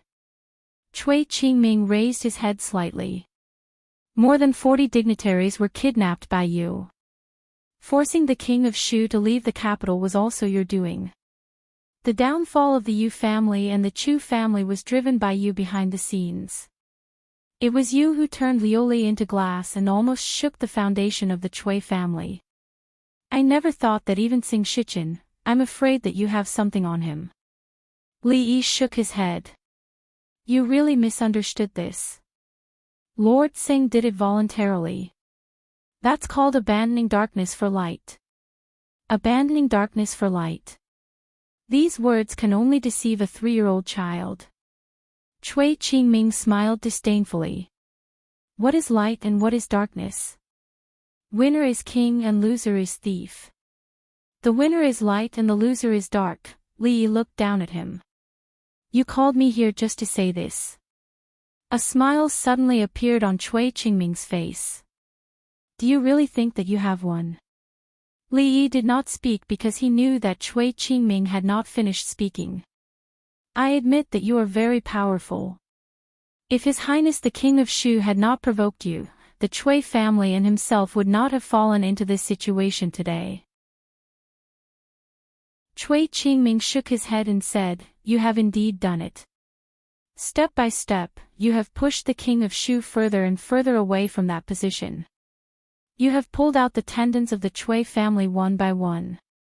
You can control what the people say and what they do. You can make all the officials and dignitaries in the capital unable to sleep well. You can force the eldest prince out of the capital. In front of you, the century-old families are nothing but chickens and dogs, but do you really think that you have one? Although your surname is Li, you are not that Li." Cui Qingming sneered and the expression on his face immediately became ferocious. He said in a cold tone, "The more you win now, the worse you will lose in the future. How many days does His Majesty have left?" Even if the king of Shu cannot ascend to the throne, there will always be other princes to replace him. How can they tolerate people like you appearing in the capital, in the Jing kingdom? The day the new emperor ascends to the throne will be the day you die. And there is the eldest princess. Do you think that you will be safe with the protection of the eldest princess? After a few days, she will not even be able to protect herself. How can she protect you? The sneer on his face gradually turned into a wild laughter. Li, County Marquis Li, Dr. Li. I will wait for you in the underworld. Going early doesn't mean that you are doing well. Li looked at him and shook his head. He said, it is not easy to build a foundation in the underworld. Guarding it well is the right way. Don't wait for me. Li Xian leaned on the wall outside a prison cell and muttered, the relationship of the Cui family is really messy. The third son of the Cui family actually has an affair with the eldest sister-in-law. Although Lu Yi was investigating a serious case, there would always be some indecent things mixed in a serious case. He only asked a servant of the Cui family to point out the crimes of the Cui family in order to reduce the punishment. But he didn't expect that such a scandal would break out. He was surprised for a while and looked at Mingzu. He saw that she was staring at the front in a daze. She seemed to be in a trance. He doubtfully asked, Mingzu, what are you looking at? Mingzu, a hand was swaying in front of her eyes. Mingzu finally came back to her senses. She shook her head and said, it's nothing. I was thinking about something. Li walked out of the prison cell in the distance. Li Xian hastily ran over and curiously asked, what did Cui Qingming say to you? He said that he will not be able to escape this time. He asked me to burn more paper money for him. Why? Li Xian curled his lips and said, it is not your turn to burn paper money. Just don't burn it. He has no clothes to wear and no money to spend in the underworld. Mingzu looked at Li Yi. Her lips slightly opened as if she wanted to say something. But in the end, she didn't say anything. Li Yi smiled and didn't continue this topic. He casually pointed to another area in the prison and asked, it is noisy over there. Who are the people locked up there? An official of the Supreme Court hurriedly stepped forward and said, those are the officials of Shu Prefecture who surrendered to the king of Shu. They followed him and did a lot of evil things. After we finish dealing with the Cui family, we will deal with them. Chapter 931. The case of the Cui family and the king of Shu was the most influential and large-scale case in the Jing kingdom in the past few decades. Not only were dozens of officials and nobles in the capital city imprisoned, but the officials in Shuzhou who were involved in the case were also escorted to the capital city and locked up in the Supreme Court's prison. In one night, they were reduced from high and mighty officials to prisoners. No one knew what awaited them. If they were only to resign, it would be a blessing in disguise. Even if they were exiled to the army, it would not be a difficult thing to accept. However, if they were too deeply involved with the king of Shu, they would be sent directly to the guillotine. If that happened, there would really be nothing left. At this time, in a cell somewhere in the heavenly prison, a young man clutched his abdomen. Cold sweat seeped from his forehead, and his body trembled. Xian, what's wrong with you? In the cell next door, a woman's face was full of anxiety. She tightly grasped the bars in the middle and asked with concern. The young man's forehead was full of cold sweat, but he raised his head and smiled as he waved his hand, saying, it's nothing, it's just an old problem.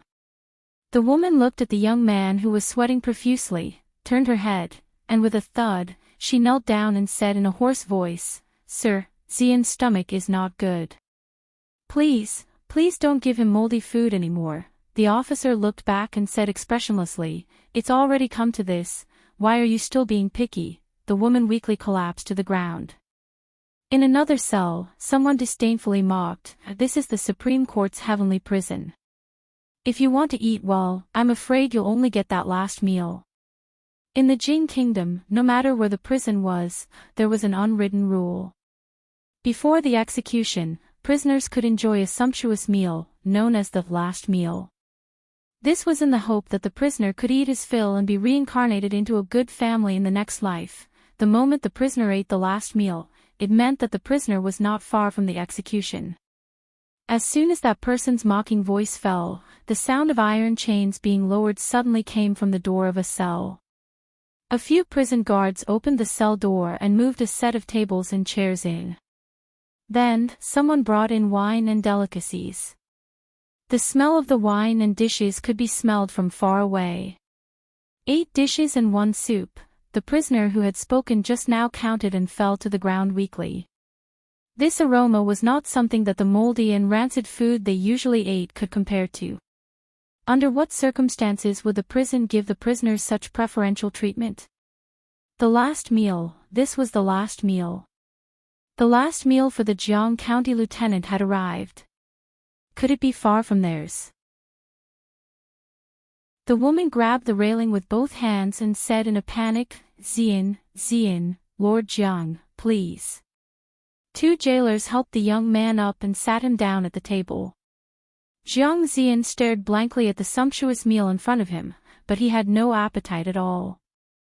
Just now, when his stomach hurt, he thought that if he could have a full meal, it would be worth it even if he died. Men were always fickle. He was already regretting it now. He didn't want good wine and good food, and he didn't want to have a full meal. Even if he had to eat moldy and rancid food every day, he would be willing, as long as he was alive, as long as he could live. Jiang Zian struggled to sit up and shook his head. I don't want to eat, I don't want to eat. Why, are these dishes not to Brother Jiang's taste? Li Yi walked into the cell and said in surprise, it doesn't matter. What do you want to eat, Brother Jiang?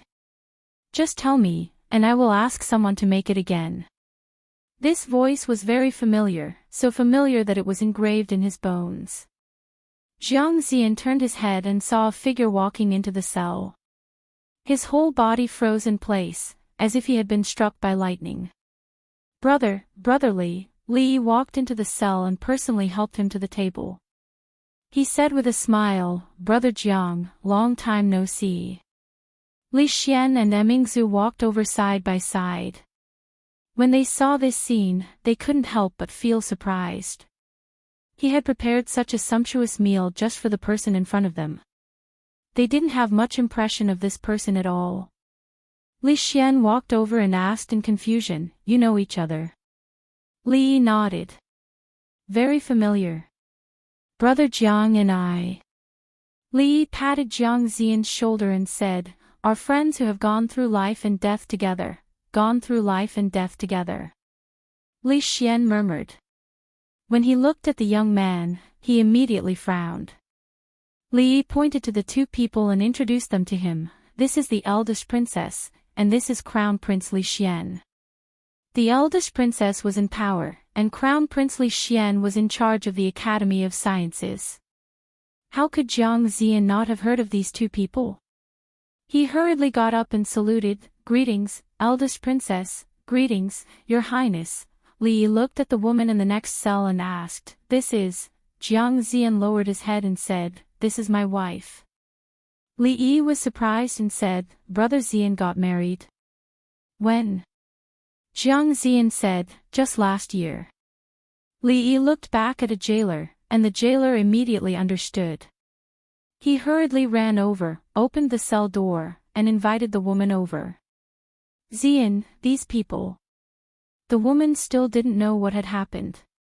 She was nervous and whispered. Jiang Zian hurriedly introduced them, this is Lord Li, this is the eldest princess, and this is Crown Prince. After another round of greetings, Jiang Zian and the woman didn't want to sit down at first. Li Yi persuaded them for a long time before they sat down nervously. Li Yi knew that Emingzu and Li Xian must be full of doubts now, so he briefly described what happened in Shuzhou to them. Their friendship was real. If it weren't for Jiang Zian, he and Rui wouldn't have been able to leave the city safely, and naturally, there wouldn't have been such a thing in the future. After knowing the inside story, Li Xian looked at Jiang Ziyan without the dissatisfaction in his eyes. Li Yi looked back at the official of the Supreme Court and asked, "What crime did he commit?" The official of the Supreme Court looked bitter and said, "He didn't commit any crime, but Lord Jiang is under the command of the King of Shu." Jiang Ziyan lowered his head. Sometimes, one didn't need a specific crime to be convicted. It was normal to be implicated by following the wrong person. He looked at Li Yi with a hint of hesitation on his face. After a long time, he said, "Lord Li, Jiang Ziyan deserved to die. But for the sake of our past relationship, can you save my wife? She is innocent, Ziyan." The woman held his hand and said with a solemn expression, "If you die, I will immediately follow you. Don't talk nonsense. I am a member of the Jiang family in life, and a ghost of the Jiang family in death. Then I will divorce my wife. At this point, it's too late for you to divorce." Li Yi's face was a little dark. He came over to reminisce about the old days, not to watch them show off their love. He coughed and said, "These years, Brother Ziyan has suffered under the command of the King of Shu." Jiang Ziyan raised his head, and a trace of confusion appeared on his face. The woman had already understood the meaning behind Li Yi's words. She knelt on the ground and said repeatedly, "Thank you, Lord Li, thank you, Lord Li." In the surrounding cells, the people smelled the fragrance and swallowed the rancid prison food. Although the last meal was delicious, they felt that the food that emitted the smell was even more delicious. That woman. What was the use of kowtowing? Could kowtowing be spared from the death penalty? At this moment, they only felt that if they could eat food like this in front of them for the rest of their lives, they would have nothing else to ask for. Chapter 932. Unlike the officials and nobles in the capital who had committed heinous crimes, the officials in Shuzhou who were implicated by the King of Shu were actually not all that evil. They might have plundered the wealth of the people and oppressed them, but their crimes did not warrant death. They could be spared from death, but their careers would probably be terminated. They would also suffer a lot of physical torture, which was inevitable. Although Li Yi and Jiang Ziyan once had some conflicts, that was a long time ago. When they were in Shuzhou, Jiang Ziyan had saved his and Rui's lives. Whether he was sincere or not, it was enough to let go of all the previous grievances. Seeing that Jiang Ziyan had fallen into such a situation, Li Yi couldn't just stand by and watch. There are still some procedures to go through with the Supreme Judiciary and the Secret Intelligence Department. I'm afraid that Brother Jiang will suffer a lot in the next 2 days. Li Yi stood up and looked at Jiang Ziyan, saying, "However, Brother Jiang will not suffer in vain. You have worked hard for the King of Shu for so many years, and the imperial court will definitely compensate you." Jiang Ziyan shook his head quickly, saying, "No, no." He was already very lucky to be able to walk out of here alive. He had never thought that he would not be implicated in this case and be restored to his post or even promoted. With the eldest princess here, everyone was very nervous and did not dare to say anything. After arranging Jiang Ziyan's affairs, Li Yi did not stay any longer and said goodbye to them. After Li Yi and the eldest princess left, an official of the Supreme Judiciary immediately changed his expression. He glared at several jailers beside him and said, "Hey, you guys, what are your eyes doing? Hurry up and clean up this place for Mr. Jiang." No one had expected that there was such a person hidden in this group of criminal officials. He was a sworn friend of County Marquis Li and a spy hidden around the King of Shu. If he got out of here in the future, he would have a meteoric rise. Although he could not get Mr. Jiang out of here, it was still possible to improve the living environment of the prison cell. "Here, clean this place up. Clean the bucket, change the bucket every 2 hours, and bring a new quilt over." Then, he looked at the woman who was holding Jiang Daren's hand. He rolled his eyes and said, "Jiang Daren, I'm really sorry. Recently, the prison has been tight. Why don't you and Madame Jiang stay in the same cell for the next 2 days? Jiang Ziyan could naturally feel the kindness of the official of the Supreme Judiciary. He nodded and said, "Thank you very much, Your Excellency." The official of the Supreme Judiciary smiled and said, "You are welcome." Very soon, the entire cell was clean and spotless. The single bed was replaced by a double bed. The quilt on the bed was also brand new. Even the cell was surrounded by curtains that could be drawn down at any time. It was like an independent little world. Beside the bed, the young woman held Jiang Xian's hand and asked in confusion, "Husband, what's going on between you and Master Li?" Jiang Xian sighed, and a trace of reminiscence appeared on his face. He said, "It was an autumn day 3 years ago. I had just become a jinshi. I was full of passion and high spirits. That day, Prince Ning held a banquet in his manor and invited all the jinshi of Qing and prefecture. Then I met him, and then I was sent to the remote Shuzhou." Jiang Xian sighed and murmured, "It's either a blessing or a misfortune. It's really hard to tell." In the other cells, everyone looked at the isolated area with envy. He really didn't expect the Supreme Court's heavenly prison to be so attentive. Not to mention the sumptuous last meal, there was actually such obvious preferential treatment. There was food, a bed, and a woman. This didn't seem like a prison. However, thinking that this might be his last day of enjoyment, no one envied him anymore. It was just a temporary happiness. Maybe tomorrow, he would have to face a knife on his head. They just put their ears to the wall and listened quietly, and listened. Louis still had to collect evidence with the people of the Supreme Court. These days, they ate and lived here. Li Yi and the other two went around the heavenly prison and walked out of the Supreme Court. The king of Shu ran away, and the Cui family is finished. It's really hard to accept. Li Xian sighed and asked, "Mingzu, what should we do next?" Mingzu walked with her head down and didn't respond. Li Xian looked back at her. Mingzu. Mingzu came back to her senses and looked at him. She nodded and said, "Yes, you're right." Li Xian was stunned and asked doubtfully, "What did I say just now?" "I still have some things to deal with. I'll go back to the palace first." Mingzu said and strode away. Li Xian looked at her back and touched his chin that didn't have a beard. He said, "She has something on her mind."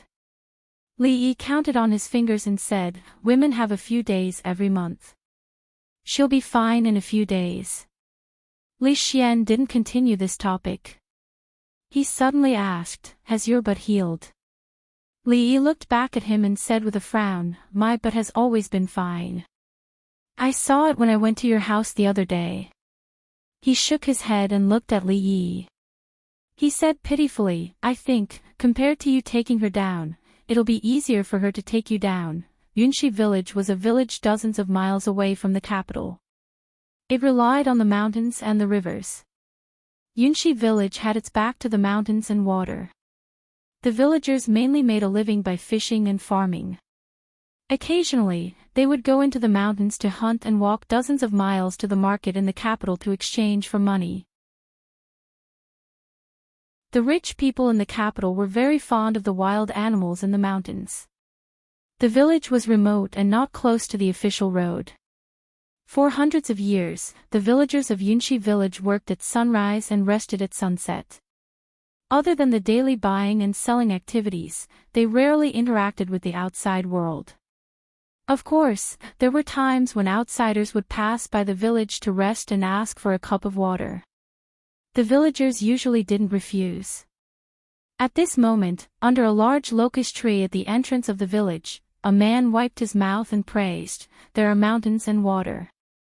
This place is good." In front of him, a villager smiled honestly and said, "In our hearts, this place can't even compare to the capital." After saying this, he waved his hand at an old man who walked in from outside and asked, "Old man Lu, did you go into the mountains again?" The old man's legs seemed to be ill and he couldn't walk steadily. He had a bamboo basket on his back. He smiled and said, "I just picked some herbs. I didn't go very far." Watching the old man limp away, the villager smacked his lips and said, "Old Lou is also a pitiful man. He's old, and it wasn't easy for him to have a daughter. Once, when he went to the city, she was defiled by the young master of a powerful family in Jingdo. Later, the girl jumped into the river. Old Lou went to the yamen to seek justice, but his leg was broken. The old woman at home fell ill from anger and still hasn't recovered." The big man shook his head and said, "He is indeed pitiful. However, the court has a policy for old people like this to go to the medical center built by Her Highness the eldest princess. They don't need to pay to see the doctor and they don't need to pick their own herbs. Everyone in our village remembers Her Highness's kindness. If it weren't for Her Highness's medical center, this old woman would have died long ago.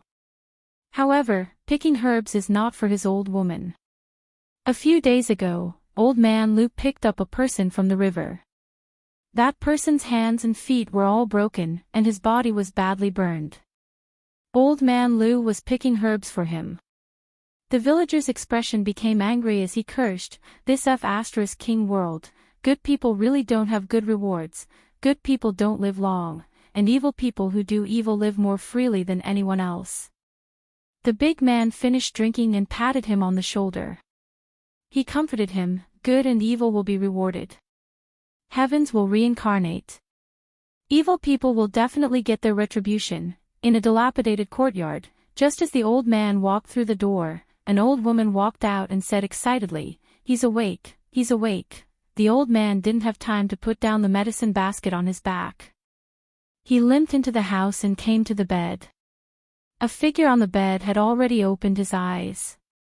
There were large burns on his exposed skin, and most of his hair was burned.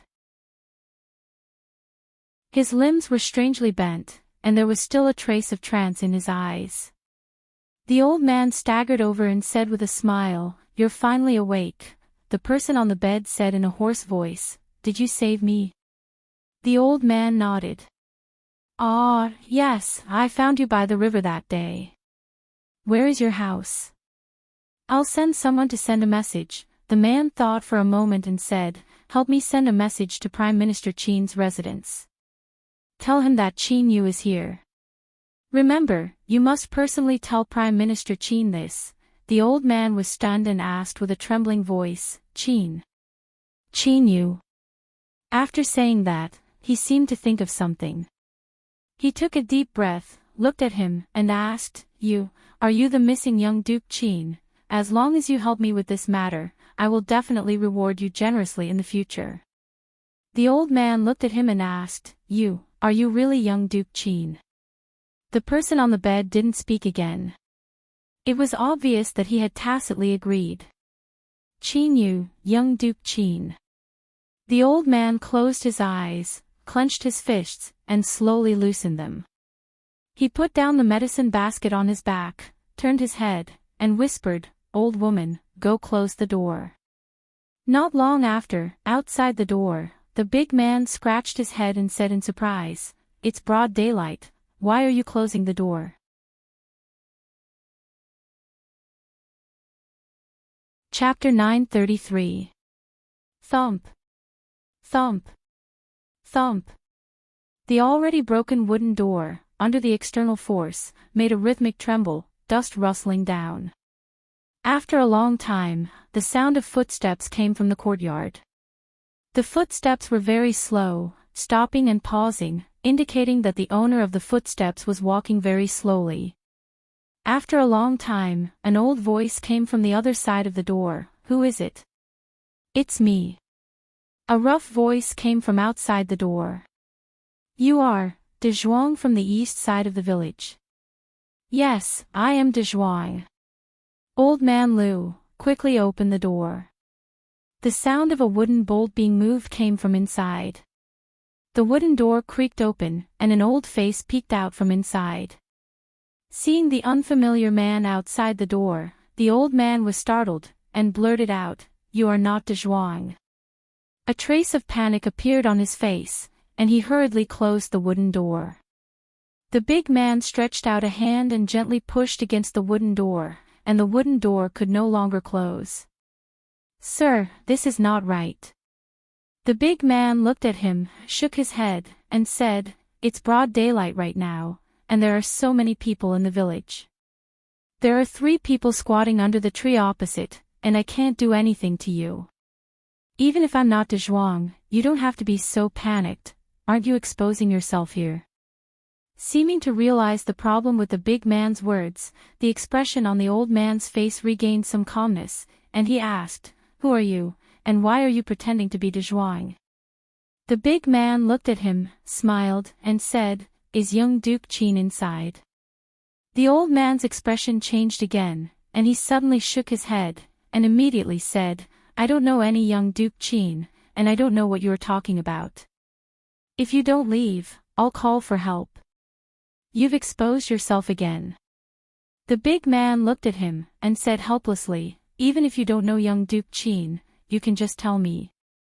Why are you acting so agitated, as if you're afraid that I know him, and you're closing the door and calling for help? Aren't you clearly telling me that young Duke Qin is inside?"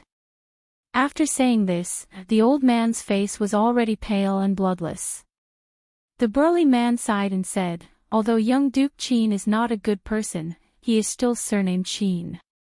Even if he dies, he can't just casually die outside." Seeing the old man's face turn even paler and his body tremble uncontrollably, the large man was stunned for a moment and asked in disbelief, "He can't really be dead, right?"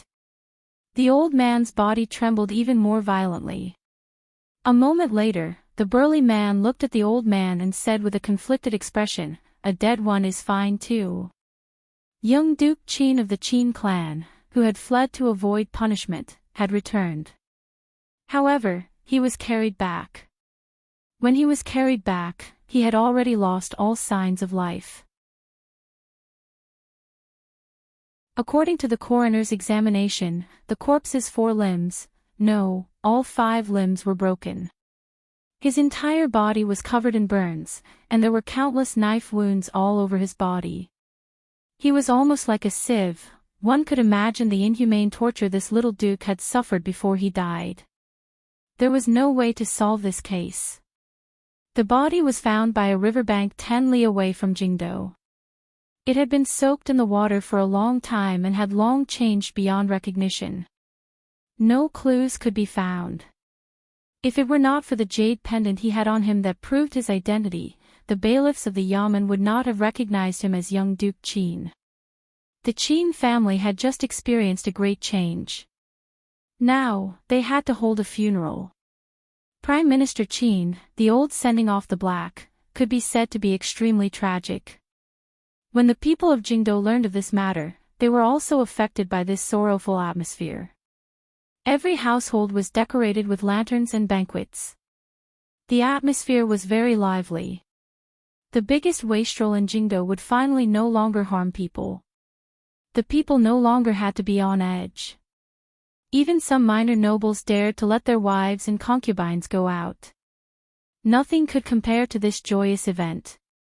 In the Qin family, the servants wore plain mourning clothes. The 5th master of the Qin family supported Prime Minister Qin and slowly walked into the mourning hall. After the 2 of them walked in, everyone in the mourning hall left one by one. Prime Minister Qin's expression was calm. There was no sadness or joy on his face. It was just that his originally straight back, after bending, could no longer straighten it. He supported Prime Minister Qin to sit down and said softly, "Father, your health is not good. Don't be too sad." Prime Minister Qin raised his head and looked at him. He asked, "Did you do it yourself?" Hearing this, Qin's body stiffened. He quickly relaxed and shook his head. "No." Prime Minister Qin refused his support and stood up from the chair. He slowly walked out of the mourning hall and looked back. The eldest son of the Qin family was now lying in the coffin in the middle. He turned his head again. The once prosperous Qin family only had 1 son left of the 5 sons. The next generation was either affected by their fathers or brought back to their parents' home because they were too young. The Qin family now only had 2 people left. It could no longer be called a family. He wanted to look up at the sky and laugh, but he could only make a sound like a broken bellow. Haha, this old man's whole life, this whole life. Lee was reading a poem. It was a poem written by Mississippi Lou. He never knew that Mississippi Lou could actually write poems. She had only started reading for a short period of time. He was afraid that she could not even recognize all the words. This jump was really too big. The second young lady of the Lou clan stood beside him and asked, "Is his handwriting ugly?" Lee shook his head and said, "Not at all. If your writing is ugly, there is no good writing in the world." He said this not only because he wanted to flatter Mississippi Lou. Mississippi Lou might not be able to recognize all the words, read articles, or write poems, but she could write good writing that countless people would envy. For a master like her, if she could not even control her body, she would not dare to go out and brag about her ranking on the heaven list. What's more, her handwriting was very similar to the one she usually used. Wouldn't it be like slapping her own face if she said that her writing was bad? An imperceptible joy appeared on Mississippi Lou's face, and she asked, "Really not ugly?" Lee said seriously, "Really not ugly, I swear to God." Mississippi Lou breathed a sigh of relief. "That's good. I found your old handwriting and copied it. I was still worried, it's just that the tone is wrong. There's no mood, no rhythm, and no rhyme. In terms of words, you need to think about it." Lee frowned and looked at Mississippi Lou, and said, "Rui, I think you should focus on practicing your sword. If you don't believe me, look up and see who the heavens have forgiven." Lee ran around the courtyard, and as he ran, he turned back to warn second young mistress Lou, "Chin-yu has committed many evil deeds, and now he's dead. You know how tragic his death was. If you continue to treat me like this, when the day comes that my martial art surpasses yours, I promise, I will repay you 10 times, 100 times, for what you've done to me today." Mississippi Lou held autumn water and looked at him coldly. She followed behind him at a steady pace. "I've decided to listen to your advice and practice my sword." Mississippi Lou's autumn water was out of its scabbard. Things could not be more serious. Seeing Rui standing at the door, Lee quickly said, Rui. Don't just look, take care of her."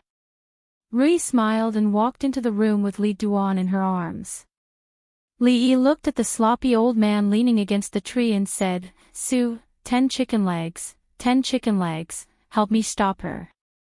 The sloppy old man raised his head and glanced at him, then looked away again, focusing his attention on the little yellow book in his hand.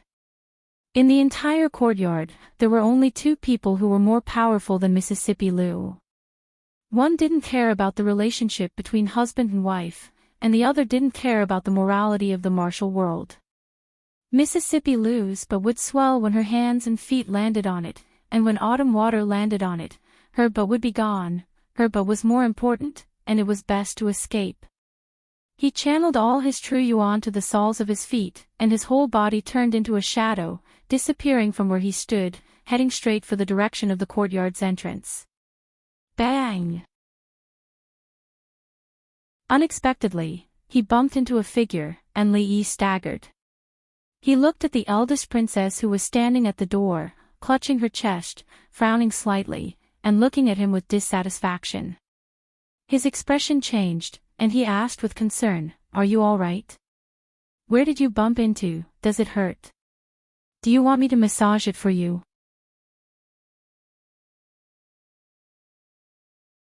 Chapter 934. Li was surprised himself. It wasn't like he didn't know what he was capable of, so how could he have bumped into the eldest princess?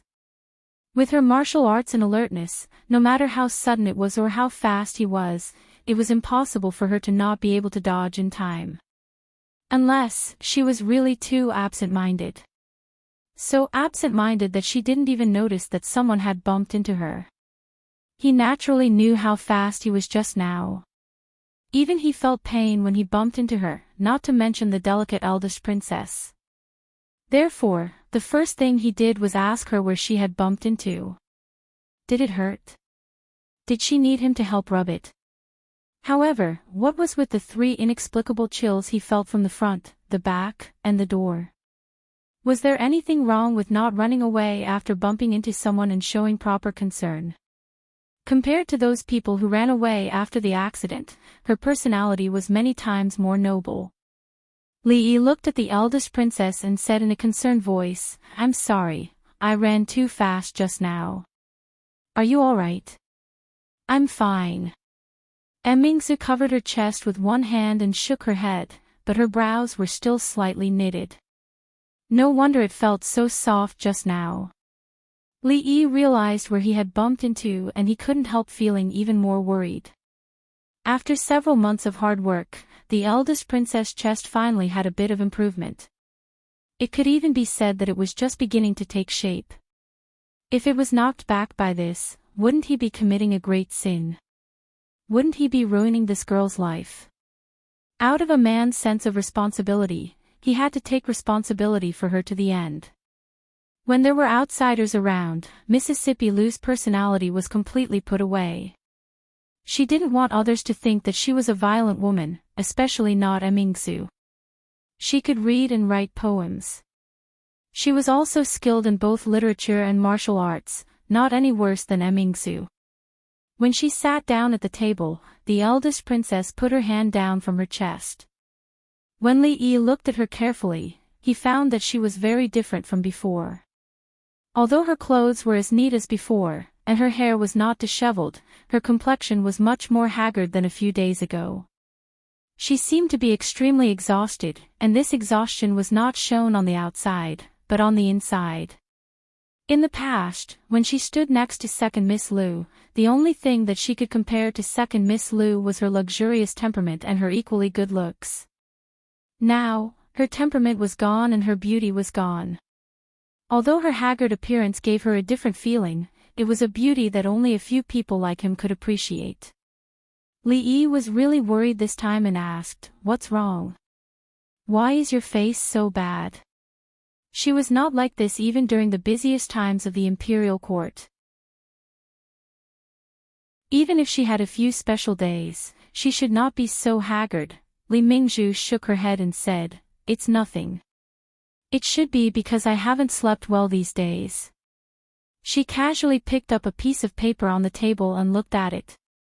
She said, "Who wrote this poem?" "The words are okay, but the poem is a complete mess." Ignoring Li Yi's strenuous winking at her, she shook her head and continued, "The tone is wrong, the mood is completely absent, and even the rhythm is not understood." Li Yi rubbed his eyes and leaned back on the chair, covering his face with his hands. The eldest princess had received royal education since she was young. It could be said that she was skilled in both literature and martial arts. All in all, she should be the most outstanding woman in the entire Jing kingdom, no, in the surrounding countries. In her opinion, Mississippi Lou's poem was no different from a child's play. However, the truth was one thing, and saying it was another. If this matter could be brought up, her chest wouldn't be hurting now. "We haven't sparred for a long time." Mississippi Lou picked up autumn water and said, "Let's spar." "Okay." The two of them never refused each other's challenges. Perhaps the eldest princess, who was in a bad mood, also wanted to vent. She only spat out a word, stood up, and walked to the exclusive sparring field for the two of them in the inner court. Li Yi lay on the chair and looked at the blue sky. He didn't really want to watch the fight. Seeing her like this, the words Cui Qingming said in the imperial prison echoed in his ears again. Yes, although his surname was Li, it was not the Li of the royal family. Even if he was Mingzu, he could only be considered half a Li. No matter who the new emperor was, he or Mingzu would not be allowed to exist. This point, he didn't need Cui Qingming's reminder. He had always been very clear. At first, his thoughts were very straightforward. If there was no new emperor, these conflicts would not exist. However, the crux of the problem was Mingzu. She could participate in the affairs of the country, She could act as the representative of the court, and she could do anything the emperor could do. However, for her to truly sit on the throne, she still couldn't get over it. In the end, she couldn't get over the man lying in bed. Even if she didn't have any selfish motives and just wanted the country to become stronger and better, she couldn't change the fact that this was equivalent to treason. It was the same as treason against her own father. Even after he left, she couldn't do this with a clear conscience. This wasn't her fault. If she could really do this without any psychological pressure, she wouldn't be the Li Emingzu he knew. She wouldn't be the Li Emingzu he liked. What are you thinking about, husband? A soft voice came from behind him. Li Yi got up from the chair and walked over. He pulled Rui's hand and sat down on the stone bench beside him. He said, "Something troubling me." Rui looked at him and asked, "It's been so long. Haven't you made a decision yet?" Li Yi looked at her in surprise and shock. He asked, Decide what?" Rui smiled and said, "Although I don't know what my husband is hesitating about, this matter must be very important. Otherwise, my husband wouldn't have used more than 2 years and still haven't made a decision." Rui didn't like to talk like Xiao Huan and chatter. She also wasn't like Mississippi Lu who spoke like gold. She always saw everything and remembered it. Some of Li Yi's subtle emotional changes could be hidden from Xiao Huan and Rui, but it couldn't be hidden from her. Rui leaned on his shoulder and murmured, "Is it hard to decide?" It wasn't just the eldest princess who found it hard to decide. Even Li Yi himself had never truly made up his mind. He sighed and said, "One step is the sky, one step is the earth." "It's very difficult." Rui held his hand tightly and said, "No matter what happens in the future, I and Rui will accompany you to the heavens and the earth." With her words, Li Yi didn't have anything to hesitate about. Whether it was to the heavens or the earth, he would always have Rui by his side. Mississippi Lu, forget about it. She would only beat him until he cried. Whether to advance or retreat, he decided to let Emingzu make the choice. He gently kissed Rui's face, stood up and walked towards the inner courtyard. In fact, he didn't think highly of the eldest princess in this competition. One was diligent enough to challenge him every day to improve her strength, while the other was always burdened by court affairs and neglected her martial arts. One advancing and one retreating, the gap between them quickly became apparent. Sure enough, the sound of their previous competition was bang bang bang, but now it became bang bang bang. Li Yi passed through a moon gate and saw that the eldest princess was pressed down by Mississippi Lu. He raised his hand and quickly fell down, hitting a certain perky part of her body. That was how the sound of bang bang bang came out. As he hit, he frowned and asked, "Do you submit? Do you submit? Do you submit?" Li Yi stood still, thought for a moment and asked, "Do you need my help?"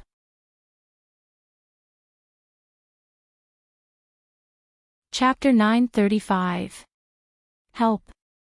How do you want to help? Mississippi Lu's raised hand stopped in the air, and she looked over. The Princess Royal's acupuncture point was sealed, and her pretty face was flushed. She stared at him with a murderous look. "Rui, what are you doing?" Li Yi walked over quickly, pulled Mississippi Lu away, and said, "Emingzu is a princess. How can you treat her like this?" "Let go of her." Mississippi Lu was pulled away by him. The murderous look in the Princess Royal's eyes dissipated, and there was a hint of apology. It turned out that the help he was talking about was to help himself. Li Yi secretly wiped away a cold sweat. Although he also wanted to try what it felt like to spank the butt of a princess who might become an empress in the future, it was just for the moment. There was still a long way to go, to Rui. Just thinking about it made him tremble. After the Princess Royal was helped up by him, she still couldn't move. Li Yi looked up and down, left and right, and asked, "Have your acupuncture points been sealed?" "Where was it?" "I'll help you unseal it." The Princess Royal's face turned red again, and she didn't say anything. Mississippi Lu came over, pushed him aside, and gently touched Mingzhu's chest. Although she was humiliated by Mississippi Lu, she didn't do anything drastic after her acupuncture points were unsealed. She got up and walked to the hot spring room, and said lightly, "I'm going to take a bath. Get me a change of clothes." Li Yi followed Mississippi Lu to the front. She suddenly turned around and asked, "I'm going to get her a change of clothes, and I'm going to take a bath. Do you want to come with me?" Li Yi hesitated. "I don't think that's a good idea." When Mississippi Lu began to roll up her sleeves, Li Yi waved his hand and said, "I just took a bath this morning. I don't need it this time." After that, he turned around and walked in the direction he came from. After being spanked by Mississippi Lu, the Princess Royal took a shower and changed her clothes. She looked much more energetic than before. The clothes she was wearing belonged to Mississippi Lu. They were about the same age and height. She could wear whatever Mississippi Lu could wear, but Mississippi Lu might not be able to wear what she could. Li Yi noticed that Mississippi Lu's gaze kept drifting towards the Princess Royal's chest, and there was some doubt in her eyes. The relationship between the two of them was really strange to the extreme. They were enemies and friends at the same time. Li Yi couldn't figure it out, but there was one thing he was very clear about: the two of them were indeed getting closer. With the Princess Royal's character, she could actually act as if nothing had happened after being spanked. With their habits, they would actually take a bath together with each other. This made Li Yi involuntarily think of Zui Mo and Ruoqing. What was wrong with the women around him? Mingzhu tucked a strand of hair that was still a little wet at the temples behind her head. She looked up and asked, "Have the princes sent you invitations?" Li Yi nodded and said, "There are quite a few." The ones who were the happiest about the King of Shu losing power were not him or the Princess Royal, but the princes who used to be below the King of Shu. In the past, the King of Shu had a respected status and had the support of the Cui family and many forces in the court. The other princes could not see any hope at all. Now that the King of Shu had fallen, wouldn't the throne be chosen from among them? Therefore, these days, the princes whose fiefdoms were close to the capital had already rushed back to the capital. Those whose fiefdoms were far away were also on their way back after receiving the news. Naturally, returning to the capital was not just to watch the show. Returning to the capital was to win over the officials and nobles, strengthen oneself, and accumulate chips for the future struggle for power. In the past few days, Li Yi had already received several invitations to banquets. Of course, those invitations were now either lying at the bottom of the furnace or under the carriage. He was not the only one who made such a choice. Any official with status and some knowledge in the capital would not make a move to choose a side before the situation was clear. The struggle for the throne was not a game. If one chose the wrong side, it would not only implicate oneself in the future. Perhaps one's family would also be implicated. The previous wave of people who had chosen a side in advance had already died. Not only did they have to think for the country, but they also had to think for themselves. Li Yi also had to think for himself, think for Rui, think for Xiaohuan, think for Zumo, think for Ruoqing, think for many people. It was also a sin to be too outstanding. With the old emperor's protection, he had nothing to fear. Once the old emperor could not protect him, those so-called princes and princes, who called him brothers now, would after a while be righteous and raise the butcher's knife against their brothers. Mingzhu knew him very well. After being together for so long, she knew better than him who was who and what people would do. If there was really a day when Mingzhu faced him with a sword, then there would be nothing in this capital, this Jing kingdom, that was worth his nostalgia. Mingzhu looked at him and said, "Burn it." "What?" Li Yi looked at her, and Mississippi Lu also looked at her. "Burn all those invitations," the eldest princess said in a low voice. The eldest princess said in a low voice. Then she looked up at him and said seriously, "I've decided." Mississippi Lu looked at her and asked, "What have you decided?" Li Yi didn't ask because he knew what she had decided. He was a little curious and a little surprised. This question was actually what he was going to ask her. Before he asked, she had already given the answer. He looked at her face and asked seriously, "Have you really decided?" Her expression was equally serious. "I have decided. No regrets. No regrets." Li Yi knew where the knot in her heart was. It was also the knot in his heart. If she couldn't get over it, she would never be able to make up her mind. That step was so difficult that the two of them had taken it for 2 years, but they still hadn't crossed it. What exactly happened that made her make such a decision in just a few days? Thoughts flew in his mind. After a moment, he nodded, got up and said, "It's good that you have decided. I will send you back." Mingzu stood up and nodded. Mississippi Lu looked at them. She felt that although the three of them were sitting very close, she was so far away from them. She couldn't understand what they were saying, couldn't understand what they were doing. She felt that she was the outsider. Li Yi sent the eldest princess out the door before turning his head. He looked at her and said, "That day in the celestial prison, what Cui Qingming said, did you hear it all?" She didn't deny it, which meant she admitted it. Li Yi looked at her and sighed. He said, "Actually, you don't have to be like this. I really don't care. In the past, it was always you who did it for me." She stopped walking and looked at him. "Now, it's my turn to do it for you." The eldest princess, who had always walked the smart and capable path, suddenly began to be emotional. Li Yi was stunned and couldn't get used to it for a moment.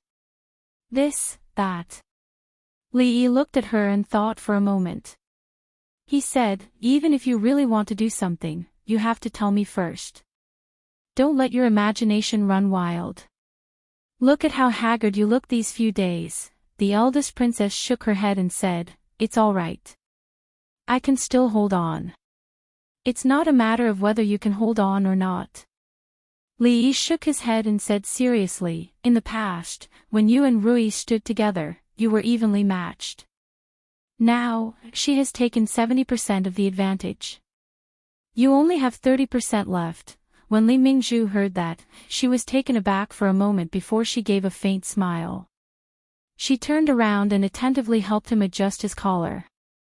She asked, "Do you know why Lu Rui always likes to beat you up?" "Why?" Li Yi immediately became spirited and asked curiously. This was something he had been puzzled about for a long time. He couldn't understand why the violent and savage Mississippi Lu didn't beat others but always beat him. In the end, he could only attribute it to the whole family. She couldn't beat Rui, and beating Xiao Huan would seem like bullying the weak. She could only bully him to get a little bit of psychological satisfaction. Mingzu helped him fix his collar. Then she clenched her fist again and said, "Because I also like."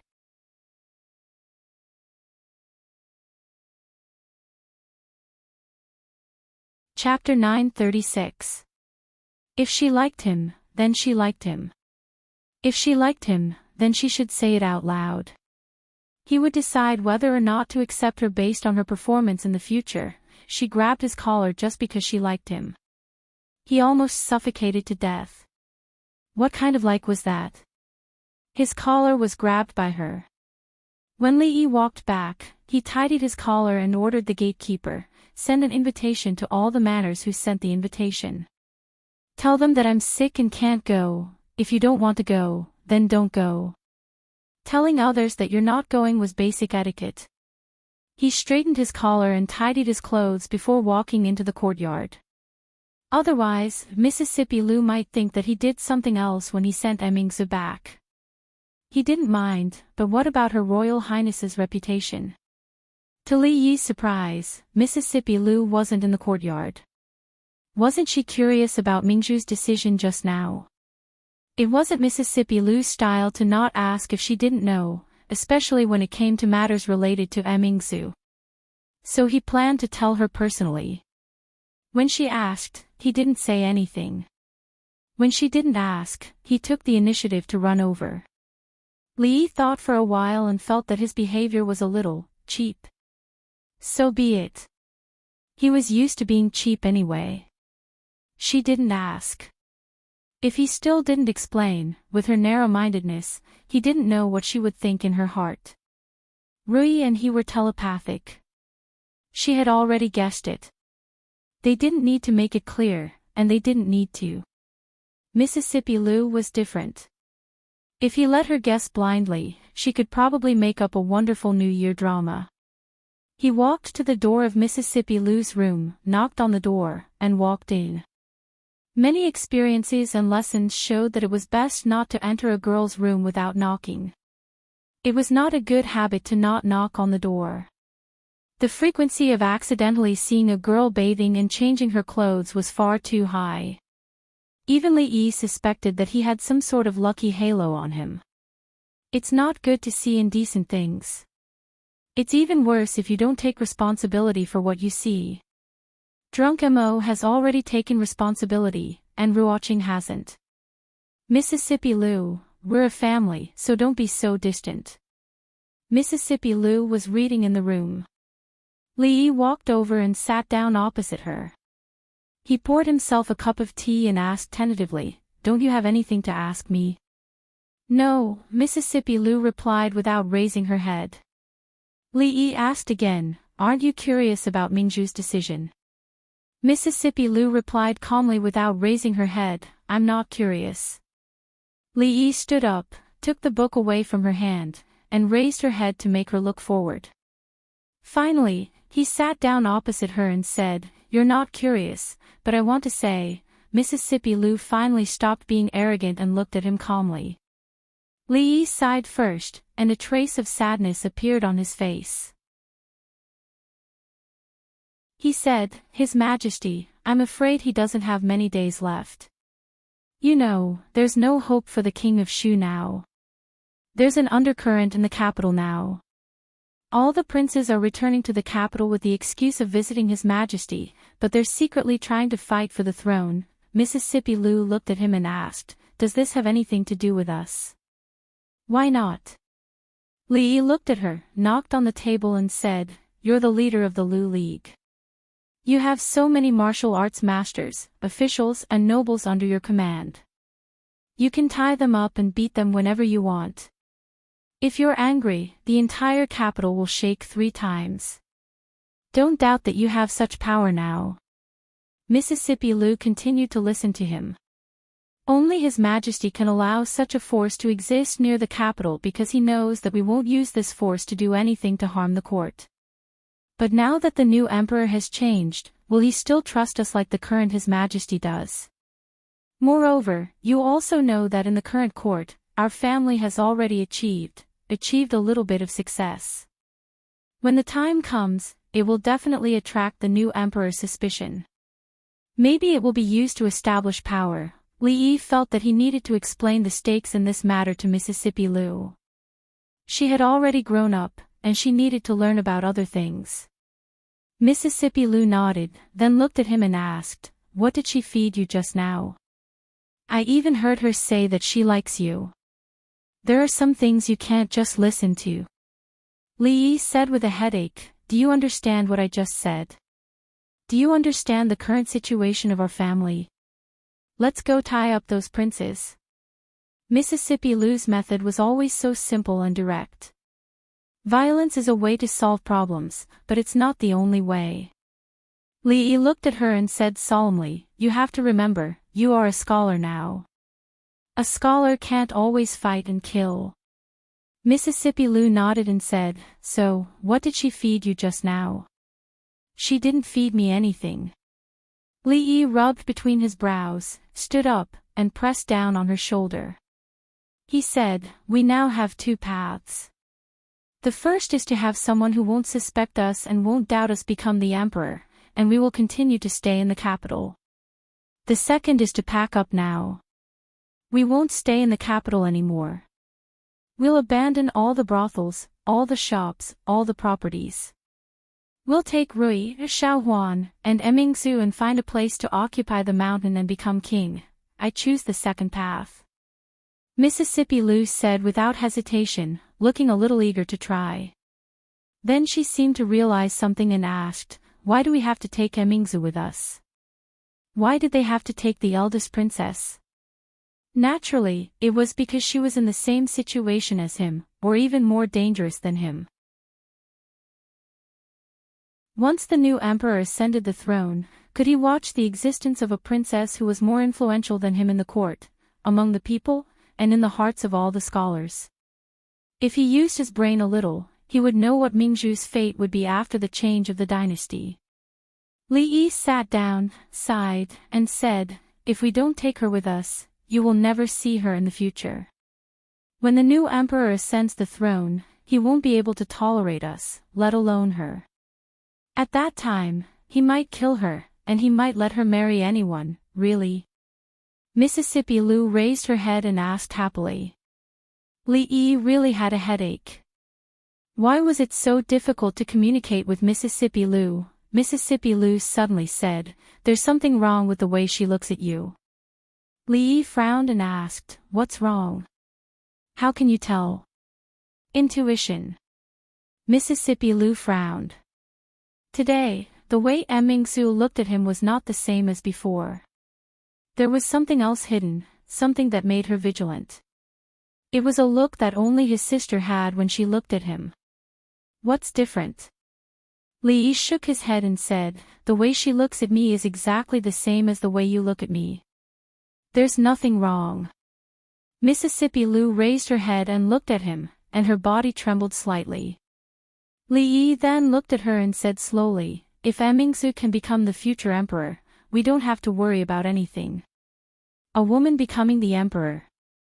Mississippi Lou came back to her senses and reached out to touch his forehead. She shook her head and said, you don't have a fever. You must be crazy. If a woman can be the leader of Wulin, why can't she be the emperor? Li Yi looked at her and said, you are also a woman, you can't look down on women.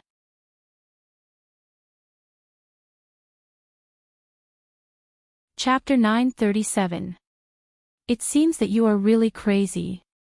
After touching her forehead and checking her pulse, and ruling out the possibility of fever and qigong deviation, Mississippi Lou said with absolute certainty. She no longer cared about Mingzhu's gaze. She crossed her arms in front of her chest, looked at him and asked, in the martial arts world, martial arts are respected, regardless of gender or age. The emperor is different. Since ancient times, has any woman ever been the emperor? What she said was wrong. There were too many women who had been the emperor, too many to mention. Let's not talk about the distant ones, let's just talk about. Mississippi Lou's question was off topic. It was not the point they were talking about at all. Li Yi looked at her and asked, there is a first time for everything. Before you, has there been a woman who has been the chief of Wulin? Before Mississippi Lou, there had not even been a chief of Wulin, let alone a woman who had been the chief of Wulin.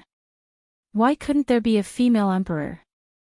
Mingzhu is different from other princes and princesses. She has a very high prestige in the court. After the fall of the Cui family, all the civil and military officials in the court are very convinced of her. In the hearts of the people, in the eyes of the scholars, no one can compare to her. If she was a man, I'm afraid she would have been sitting on that throne long ago. This kind of unprecedented thing was suddenly brought up, of course, it was hard to accept. Fortunately, under his subtle influence over the years, Mississippi Lou's ability to accept new things was very strong. Her eyes showed a look of understanding, which made Li Yi very happy. Mississippi Lou looked up at him and asked, if Mingzhu becomes the emperor, can't she get married? Li Yi nodded. He had seen the emperor, but who had the ability to marry the emperor? Mississippi Lou asked again, then she can't build a harem. What are you thinking about? Mingzhu isn't that kind of person. Li Yi knocked her head with his finger. After he realized it was Mississippi Lou in front of him, not Xiao Huan or Lolita. Half of his buttocks left the chair, ready to escape at any time. Surprisingly, Mississippi Lou didn't seem to care about his unreasonable behavior. She held Autumn water and said, "Okay, since you want to help her, then help her." Although Mississippi Lou was usually a little unruly and headstrong, she was still very reasonable at critical moments. Lee was very pleased. Then, he thought of something and looked at her and asked, "Just now, you said that the way Emingzu looked at me was strange. What's wrong?" "Nothing." Mississippi Lou's tone was very unfriendly. She glared at him fiercely and turned around to return to her room. Being stared at for no reason, Lee felt a little wronged. But if she liked to stare at him, then so be it. Anyway, she looked pretty good when she stared at him. Seeing that there was only half a year left until the new year, the next few days would be very busy. The old generals had to go from house to house to get closer to each other. Otherwise, the next time they went to court, there would be no pillow to sleep on. Other important officials in the court also had to find opportunities to contact them. In addition, the royal family had lost face this time. They had to think of a way to regain some of the face they had lost to the king of Shu. Emingzu was the pride of the royal family and also the most suitable candidate. The brothel had to come up with some new dramas and stories to praise her achievements. There was no need to exaggerate how good the Princess Royal was. The people had their own scale, changing the marriage law, opening a medical center, opening a school, managing the court. She was simply a role model for a good princess in the new era, a role model for future generations. There was no other in the world. The warm autumn sun hung high in the sky. The weather was rare. A clean white cloth was spread on the grass. In 2 months, the two little guys would be 1 year old. Now was the time for them to move around more. They crawled around on the white cloth. Xiao Huan and the maid named Yanji from the prince's mansion watched them from the grass. Rui and the prince's concubine were on a boat on the lake. The proud Lolita held her arm to accompany them. It was too far away to hear what they were talking about. Li sat in the pavilion in the middle of the lake and ate a grape. He asked casually, "I heard that a few more princes have returned to the capital?" 3. Li Xian nodded and said. "However, it's useless for them to return to the capital. Even if there's a fight for the crown prince, it won't be their turn." Li Xian shook his head and said, "They might as well learn from the others and stay in their feudal lands obediently. Right now, it's easy to enter the capital but hard to leave." Li Xian's words were not without reason. Everyone knew what the princes who had returned to the capital at this time were thinking. However, there was only one position. If they managed to get it, they would transform from a flood dragon to a dragon. If they failed to get it, they could only be a snake, and there was a high chance that they would end up as a dead snake. It was better for those princes who knew that they had no hope of getting the throne and stayed in their feudal lands obediently. It was better to be an idle prince who stood aloof from worldly affairs than to lose their lives. There are 6 adult princes who have stayed in the capital. Prince Qi and Prince Axayan are the two with the most backing. Of course, they still can't be compared to the king of Shu in the past. However, now that the Chui clan has fallen, there's no hope for the king of Shu. On the surface, it seems that they have the highest chance of getting the throne. Note, the title Prince Qi was something I randomly came up with back then.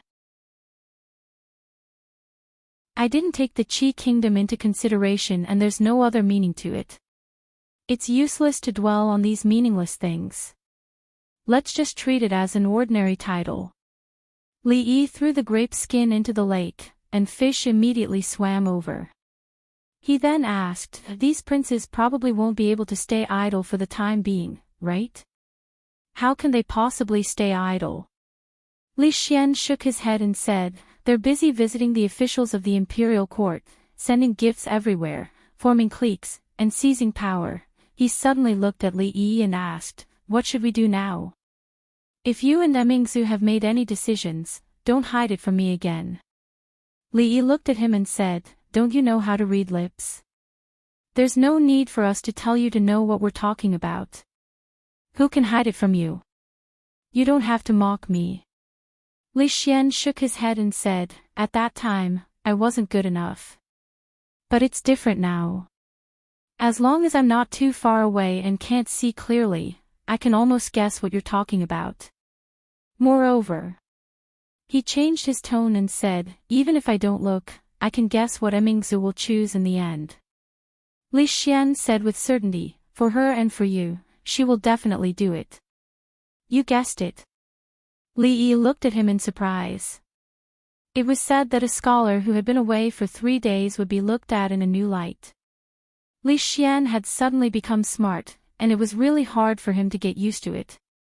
Of course. I didn't guess it. Li Xian shook his head and said, a few days ago, Brother Shen said that if the new emperor ascends to the throne, you and Emingzu will be in danger. I thought about it.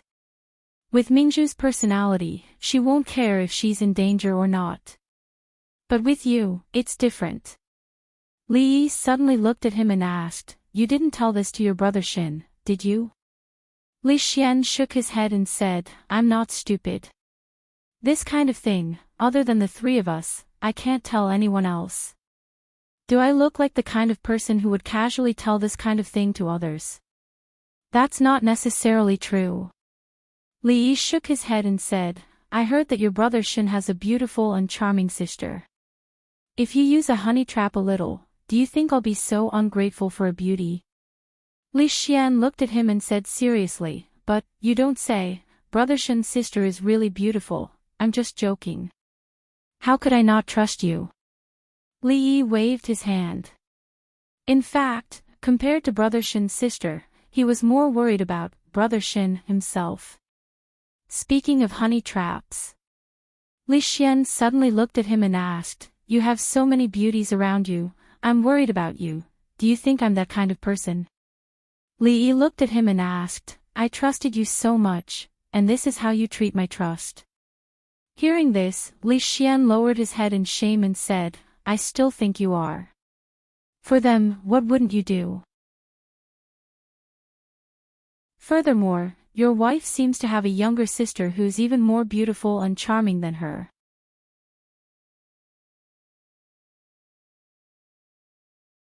Chapter 938. Like a flower, like jade, enchanting, like jade, enchanting. When Mississippi Lu becomes enchanting, Li Yi will also be able to smile in the underworld. Li Xian's face showed a thoughtful expression, and he suddenly asked, do you think it's a good idea to let Emingzu sit in that position? Li Yi peeled an apple, took a bite, put it aside, and picked up another one. Whether it's for you or for Emingzu, it's the safest for her to sit in that position. Li Xian looked at the pieces of apple skin he peeled and fell down in a spiral shape, and asked, it's a good thing for any one of you, but what about the 2 of you? What do you mean? You know what I mean. Li Xian looked at him meaningfully, and when the last piece of apple skin fell down, he stretched out his hand, and said, thank you. Crack. I don't know. Li Yi took a bite of the apple, and with one in each hand, he got up and walked out of the pavilion. Rui and the crown princess had already come down from the boat. The 2 little fellows seemed to be very interested in the water, so the 2 had to bring them onto the boat. With Rui around, there was no need to worry about safety. The arrogant Lolita did not get on the boat this time. She trotted over and snatched an apple from Li Yi's hand. She did not care if he took a bite or not, and happily chewed on it. I don't care what you and Emingzu think, and I don't care what's going on between the 2 of you. Li Xian walked over from behind, holding an unpeeled apple in his hand. After taking a bite, he said, let's get through this first. Those fellows in the imperial court have been spoiled. It's time for them to calm down and think about it. After hearing what he said, Li Yi found that he had to face a reality. He had only seen Li Xian a few times recently, but he was no longer the silly and adorable Li Xian from before. Could it be that he had learned this cleverness from Brother Shen? However, this was also a good thing. At the very least, after he became smarter, he could save himself some trouble. The Tsundere Lolita raised her small face and asked, "Brother Xian, what's going on with you and my royal sister?" Li Yi patted her head and said, "He's talking nonsense. Don't listen to him." As she watched Li Yi's figure disappear into the distance, the Tsundere Lolita didn't follow him. She silently nibbled on an apple and muttered, "Sir, you're just brushing me off." Imperial Mother once said that if a man brushed you off and said no, then he really did. These days, the capital was in chaos, unprecedented chaos. A clan with 100 years of history like the Chui clan had suddenly fallen, so how to deal with the Chui clan was a huge problem. How should the officials and nobles that were implicated because of the Chui clan be dealt with? The crimes of the 30 or so families from before had almost been proven, but the implications were too great, so no one dared to make a rash judgment.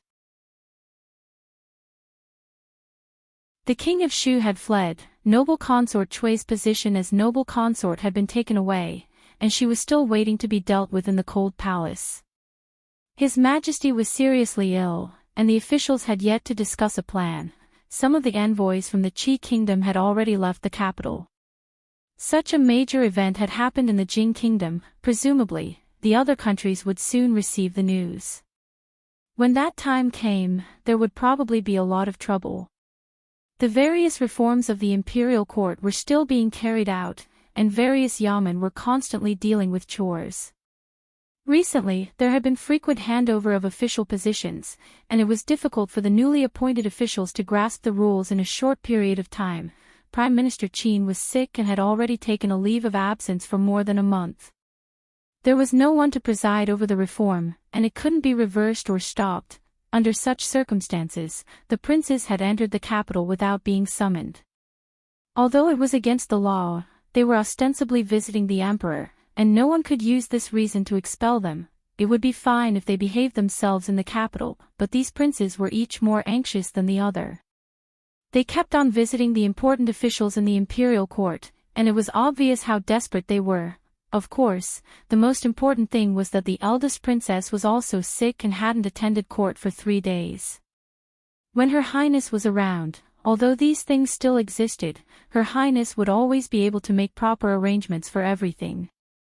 Now that Her Highness was sick, the morning court session wasn't held, and the officials were without a leader. Chaos everywhere. During these few days, all the officials from the 3 provinces, 6 ministries, and 24 departments were looking forward to it. When Her Highness was around, they didn't feel anything. Now that Her Highness had taken a leave of absence, the entire imperial court seemed to be in a mess, in the Shangshu province. This new policy was proposed by Her Highness. Now that the implementation has met with obstacles, it needs to be resolved immediately. What should we do? Lord Dong, you've been with the princess for a long time. Please say something. Dong Wenyun shook his head and said, "My understanding of this is limited, and I don't dare to speak recklessly." Suddenly, someone slapped the table fiercely and said, "What is Prince Axane trying to do?" The invitation has already been sent to the Shangshu province. Is he that impatient? These are all small matters. How should we deal with the Chui clan's matter? His Majesty and the princess haven't given us any information, so we can't make a rash decision. Prime Minister Qin. Prime Minister Qin hasn't been here for a long time. This can't go on. I wonder how Her Highness's condition is. When will she get better? It's not good for us to inquire about such matters. The complicated imperial court affairs caused countless officials to feel troubled, and the entire Shangshu province was in a state of chaos. This is the Shangshu province. What's with all the commotion? An elderly voice rang out from outside the door, and everyone's gazes quickly looked over. Prime Minister Qin. Prime Minister Qin, you're finally back. Quick, come in. Someone walked out quickly and helped Prime Minister Qin, who was holding onto a walking stick, into a chair.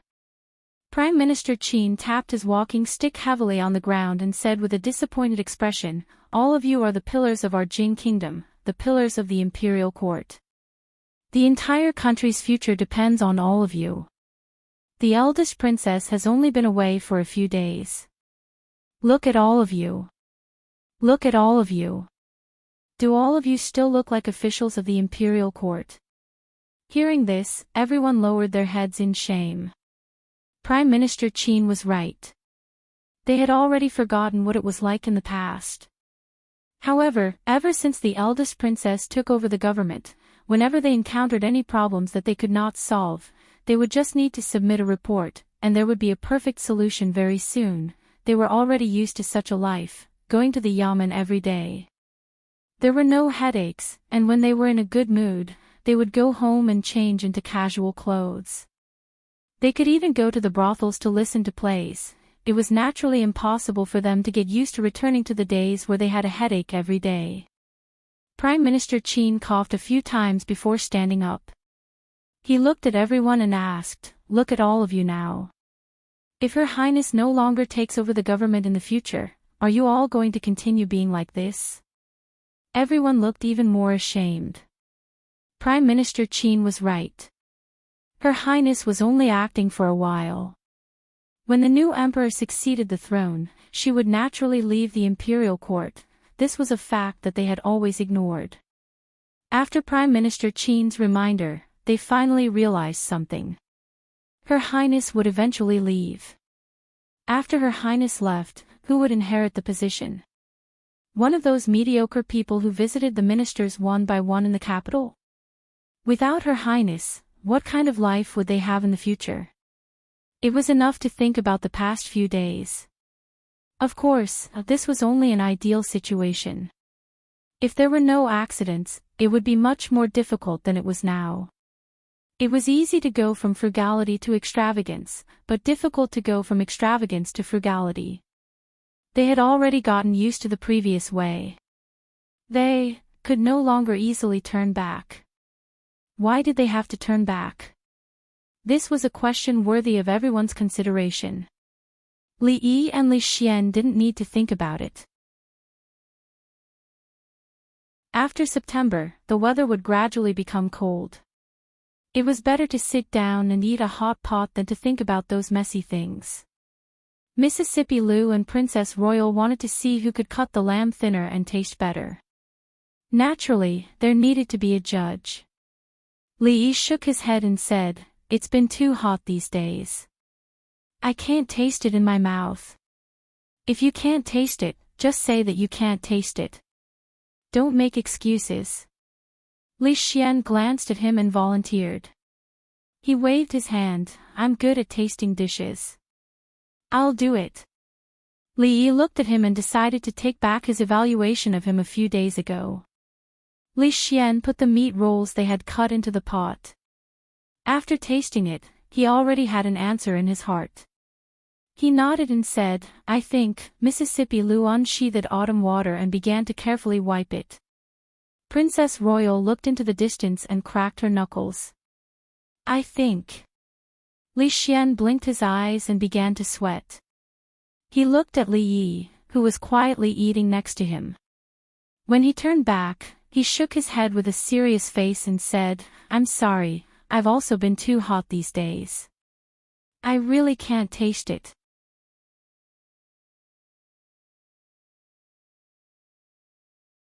Chapter 939. In the end, in order to prove that Emingsu and Rui's culinary skills were on par, Li Xian finished all the remaining meat rolls by himself. Perhaps it was because he had eaten too much, but his face was red. He looked at Li Yi with a resentful gaze. Young people had to grow up. In the past, he had been as innocent as Li Xian. Later on, he was taught by Mississippi Lou and the Princess Royal. He understood that at some junctures in life, it was better to give up than to make a choice. Li Xian rubbed his stomach and laid on the chair without any grace. He mumbled, "I was right, right? The officials in the court have long been spoiled by Emingsu. Without Emingsu, they wouldn't dare to do anything. Look at how chaotic the court is now." It had to be said that Li Xian's idea was not bad. Even Li Yi didn't think of it. There was a saying that went like this: there was once a wise empress who stood in front of the officials, but they didn't cherish her. When they lost her, it was too late for regrets. This was the most painful thing in the world. Although Her Highness's few days off were not enough for the courtiers to think about a certain aspect, it was enough for them to calm down and consider many things. This is a good idea. Li nodded and gave him a thumbs up. He passed an apple to him and said, "Eat some fruits after a meal. It's good for your health." Li Xian's eyes widened. He covered his mouth and ran out. The word eat was not something he could even hear. Because he was too young, he ate too much until he vomited. This was his punishment for making promises so easily. After vomiting, Li Xian's complexion looked much better. However, he slumped into his chair, his bearing as a member of the royal family completely gone. The Princess Royal didn't stay in the palace for a few days. Naturally, the officials couldn't get any information. The strange thing was that she and Mississippi Lu were enemies, but they were always together. Except for sleeping, they spent most of their time together. Li Yi couldn't figure it out. Besides martial arts, what else did they have in common? They couldn't be exchanging experiences other than fighting, right? This made Li Yi a little worried. He looked back at Li Xian and asked, "Help me see what they are talking about." He was now very convinced by Li Xian's lip reading, and he finally discovered his greatest strength. Never underestimate a man with a gossipy heart. Because you never know how much effort he would put in to peep. I can see clearly only when I concentrate. Don't disturb me. Li Xian took out a small telescope from his sleeve and put it to his eyes. Mingzu said that your Rui is too violent. It's not good to always use force on you, and the places he hits are not elegant. Li Yi was deeply gratified. Her Royal Highness was a princess after all. She would love others. This was something that Mississippi Lu, who only advocated violence, would not understand. She also said that she found a secret skill in the palace's library a few days ago. It can make people feel unbearable pain when performing the skill. After the skill is performed, it will return to normal without leaving any trace. She suggested that your Rui learn it. Li Yi suddenly remembered that he also had something to suggest to Rui. Right now, Mingzu was still the eldest princess. The two of them could often compare notes with each other. In the future, there would not be many opportunities like this. Rui wanted to seize the opportunity to humiliate her a few more times. After all, a tiger's but could not be touched, and an empress's but could not be spanked. If he did not take advantage of this opportunity, there would not be another one in the future. If she needed help, he could provide it for free. Ministry of Revenue. Minister of Revenue Qin Huan personally saw a person out of the yamen with a smile on his face. He said, "These days, the Ministry of Revenue has been busy with the tax reform. If not for you, I would have a headache." Tsing Shichen shook his head and said, "Lord Qin, you are exaggerating. As the Assistant Minister of the Ministry of Revenue, this is my duty." Although there was a difference in rank between the two, Tsing Shichen was not only the Assistant Minister of the Ministry of Revenue but also the Governor of the capital. He held two important positions. Qin Huan was very polite to him and said with a smile, "These days, Lord Tsing, you must be very tired from running between the yamen and the Ministry of Revenue. Quickly go back and rest. Leave the rest of the Ministry of Revenue to someone else. Her Highness's condition has improved. I still have to go to the palace to report. Lord Qin, please see me off." Tsing Shichen cupped his hands and turned to get into the carriage. Morning Dew Hall in the palace. After Tsing Shichen finished reporting, he said, "Your Highness, there are already 7 princes who have returned to the capital without His Majesty's edict. The court has different opinions on this. May I ask how this matter should be handled?" Father has no objections on this matter. There is no need to discuss it further. Mingzu put down a memorial and looked down. She said, recently, all the yamens have been busy. It must be tiring for you to be busy with both the capital yamen and the Ministry of Revenue. Tsing Shichen bowed and said, this is this official's duty.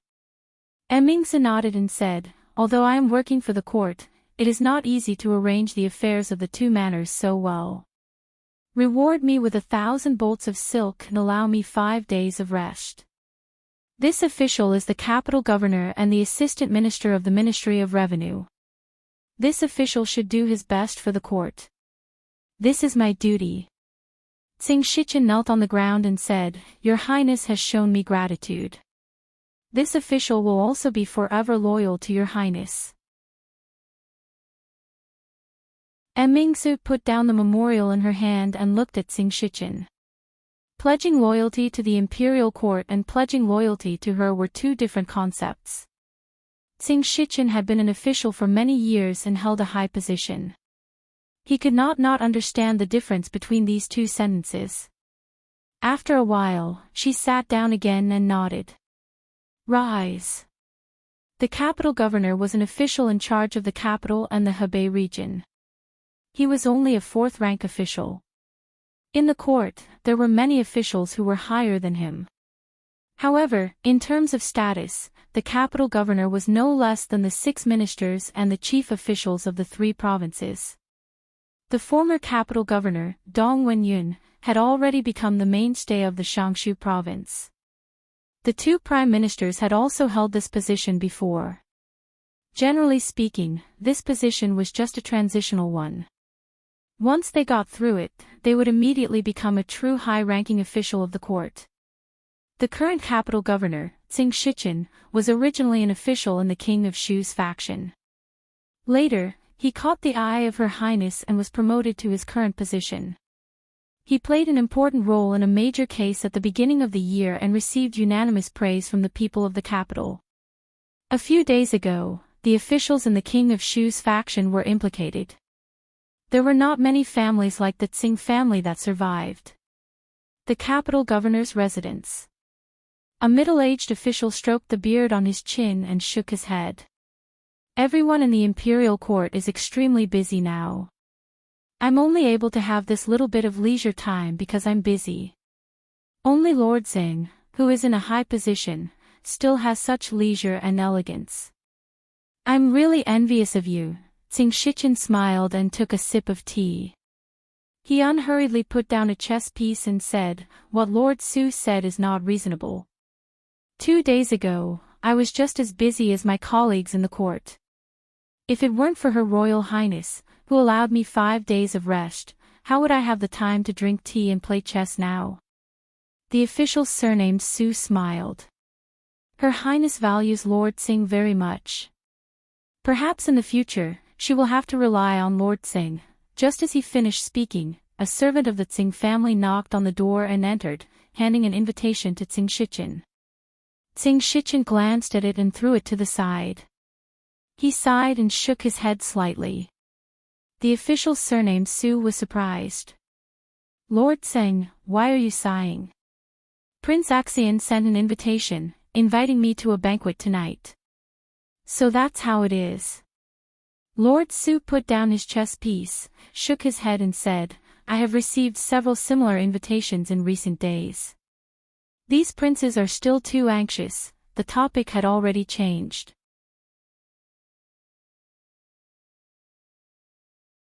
Tsing Shichen casually asked, in Lord Su's opinion, which of His Majesty's princes is the most virtuous and has the most hope of inheriting the throne?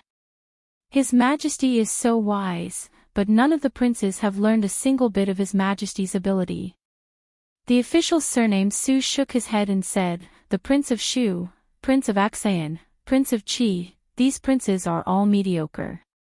In terms of virtue, just look at the news from their fiefs.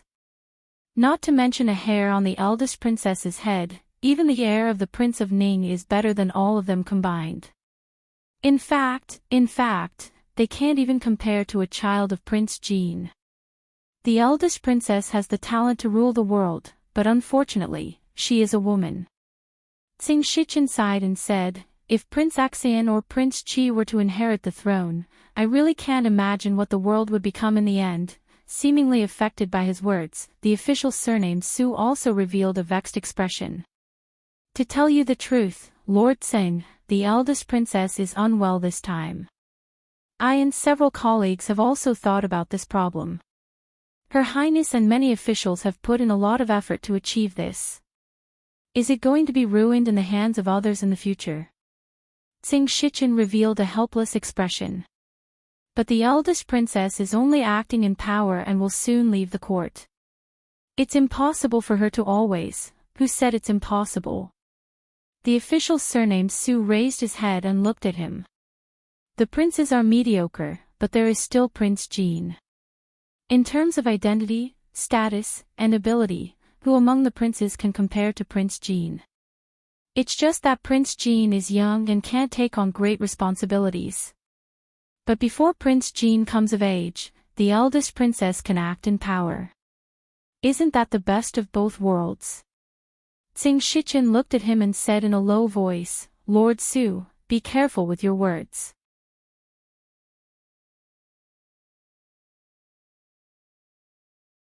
Chapter 940.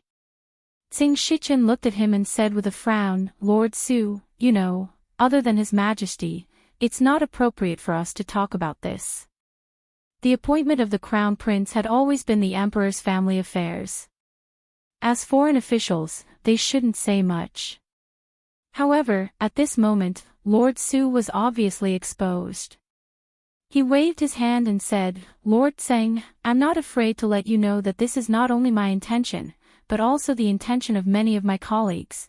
If the throne is really inherited by one of Prince Axian or Prince Chi, then all the hard work we've put in over the years, everything Her Highness has done for the Jing Kingdom, and all the achievements we've made so far, will be for naught."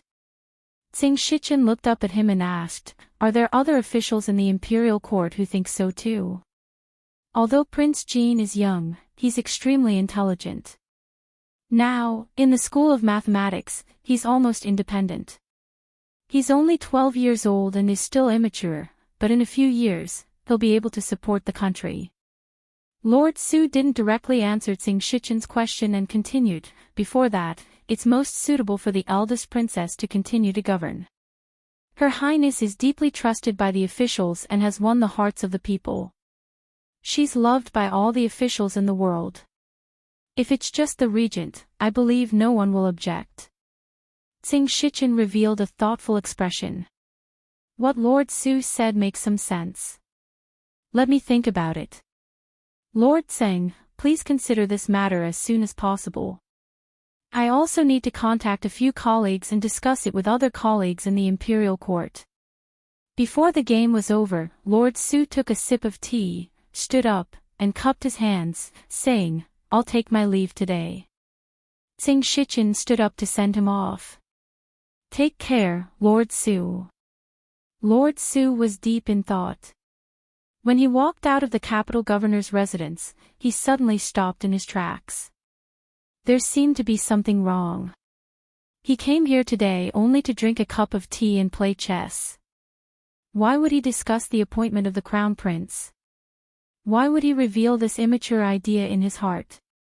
He thought about it carefully and finally understood. He had wanted to drink tea and play chess. He could only blame Prince Xian's post. If it wasn't because of that sudden post, he would still be locked in a battle with Lord Tseng on the chessboard. However, since this topic had been brought up, he couldn't avoid it anymore. Although today was an accident, this matter was indeed imminent. Thinking of this, he couldn't help but quicken his pace. Li Han was indeed a good kid, especially in the past 2 years. He had grown extremely quickly. In just 2 to 3 years, he had grown from a naughty kid who used to pee in his pants to a man who was feared by the students of the Mathematics Academy. The reason why they were terrified was because he was not only Prince Jean, but also the Vice Dean and the Director of Political Education. In the absence of the Dean, he was the Dean of the college. He was in charge of all affairs including student rewards and punishments.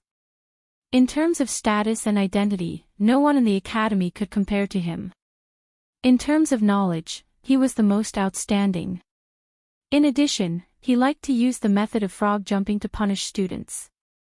It had become a shadow in the hearts of the students of the mathematics faculty that could not be erased. Of course, in front of outsiders, no matter how tough he appeared, he could not hide the fact that he was only 12 years old. The tsundere Lolita, who was almost 15 years old, was his nemesis. Li Han was instructed to put on the chicken wings while she ran excitedly to Li Xian's side, wanting him to show her the technique of knowing what people were talking about without listening to them. "Brother Xian, help me take a look. What is Li Han muttering softly over there?" Li Xian turned his head to take a look. After a moment, he turned back and said, "He said that royal sister Shanning is the laziest and only knows how to eat. She let him do all the dirty and tiring work. Such a lazy girl, no one will want her in the future." The tsundere Lolita ran over angrily and twisted Li Han's ear. The latter had a horrified expression and said with a trembling voice, "Royal sister, how did you know? Great, you actually dared to secretly scold me." The tsundere Lolita actually said that no one would want her in the future. The tsundere Lolita turned her head to look in a certain direction. When she saw Li Yi sitting together with the eldest princess, she exerted even more force. Li Yi looked at Li Han, who was being chased by Shanning, and turned his head to ask Emingzu, "What do you think of Prince Jean?" "Li Han is a good child." Emingzu nodded and said, "Although he is young, he is the one who can endure hardships the most out of all the princes. These few years, he has been put in the arithmetic academy to train, and he has grown a lot. He has already left the other princes of his age far behind." Li Yi nodded and said, "In the past, he was a little mischievous. These 2 years, he has finally calmed down. I don't know what will happen in the future, but at least for now, his nature is still very pure." The king of Shu had lost power, and the old emperor was seriously ill. Many princes couldn't wait to enter the capital, and they couldn't wait to start the fight for the throne. Their efforts didn't go to waste. After the prince's invitations and visits, the officials and nobles in the capital finally had some changes in the direction of the court. These days, the voices calling for Prince Jean, Li Han, to succeed the throne were very loud. After all, apart from his young age, Prince Jean was much better than those princes in some aspects. When he was 10 years old, he had single-handedly crushed the conspiracy of the Qi Kingdom's diplomatic mission, and saved the face of the Jing Kingdom. These few years, he had devoted himself to the study of mathematics, and it was unknown how many difficult problems he had solved for the court, and who knew how many mathematical talents he had trained for the court. Wouldn't it be better for such a person to be the emperor than those idiotic princes? Being young was not a problem. Behind him, there was the eldest princess regent. As the emperor, he just needed to grow up. In the process of growing up, if he could learn 10 or 20% of the eldest princess's knowledge, it would be enough to deal with the complicated political affairs. After all, what the officials cared about was not who would become the emperor, but whether or not the court would be as stable as it was now after that person became the emperor. Would they still be able to follow the eldest princess to get rid of the internal troubles, deter the external enemies, and implement one beneficial policy after another to make the weak Jing Kingdom stronger and stronger? Emingsu looked into the distance and said, "I hope that in the future, he can be like father. Why do you care so far away?" Li Yi glanced at her and said, "Anyway, in a few years." Emingsu tilted her head to look at him and asked, "What about in a few years?" Li Yi looked away and shook his head. "Let's talk about it in a few years." In a pavilion far away from them, Changde helped Emperor Jing to sit down slowly and stood quietly at the side. Prince Ning slowly walked over and helped him tidy up the fur coat on his shoulders, and sat beside him. Emperor Jing tilted his head and looked into the distance. "These days, there seems to be some other voices in the court." Prince Ning nodded and said, "A few days ago, there were suddenly more voices in the court calling for Prince Jean to succeed the throne and for Emingsu to become the regent." Emperor Jing looked forward and murmured, I did not expect that there would be a day when this country could not do without Emingsu. She has suffered." Prince Ning looked up into the distance and shook his head. "Although she is a woman, as a member of the royal family, this is what she should do." After he finished speaking, he looked at Emperor Jing and asked, "Imperial brother still hasn't announced it. Are you waiting for next year's court meeting? What do you think His Majesty and Prince Ning are talking about?" Li Yi looked at the pavilion in the distance, then looked at Li Xian and asked, "Why don't you take a look? Maybe Imperial Uncle and Imperial Father are talking about something important. This is not good, right?" Li Xian shook his head and took out the binoculars from his arms. "What court meeting?" Li Xian frowned and waved his hand. "Don't talk and don't move. Otherwise, I won't be able to see it."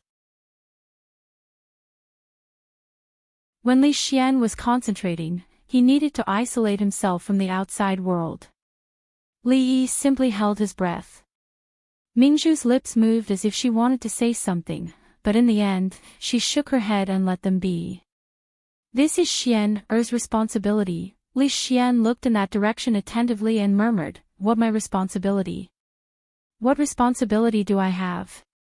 If Mingzhu is a man." Li Xian couldn't help laughing. He reached out and patted Li Yi. "If Mingzhu is a man, you will die of anger. In order to protect him, you kept him by your side with Mingzhu. Mingzhu." Li Xian's body suddenly froze and he could no longer speak.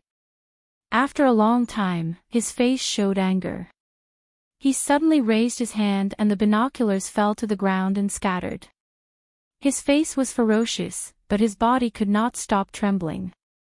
He pointed in a certain direction and scolded, "What kind of lousy lip reading is this? How dare he use this kind of thing to deceive me? I will kill him when I return."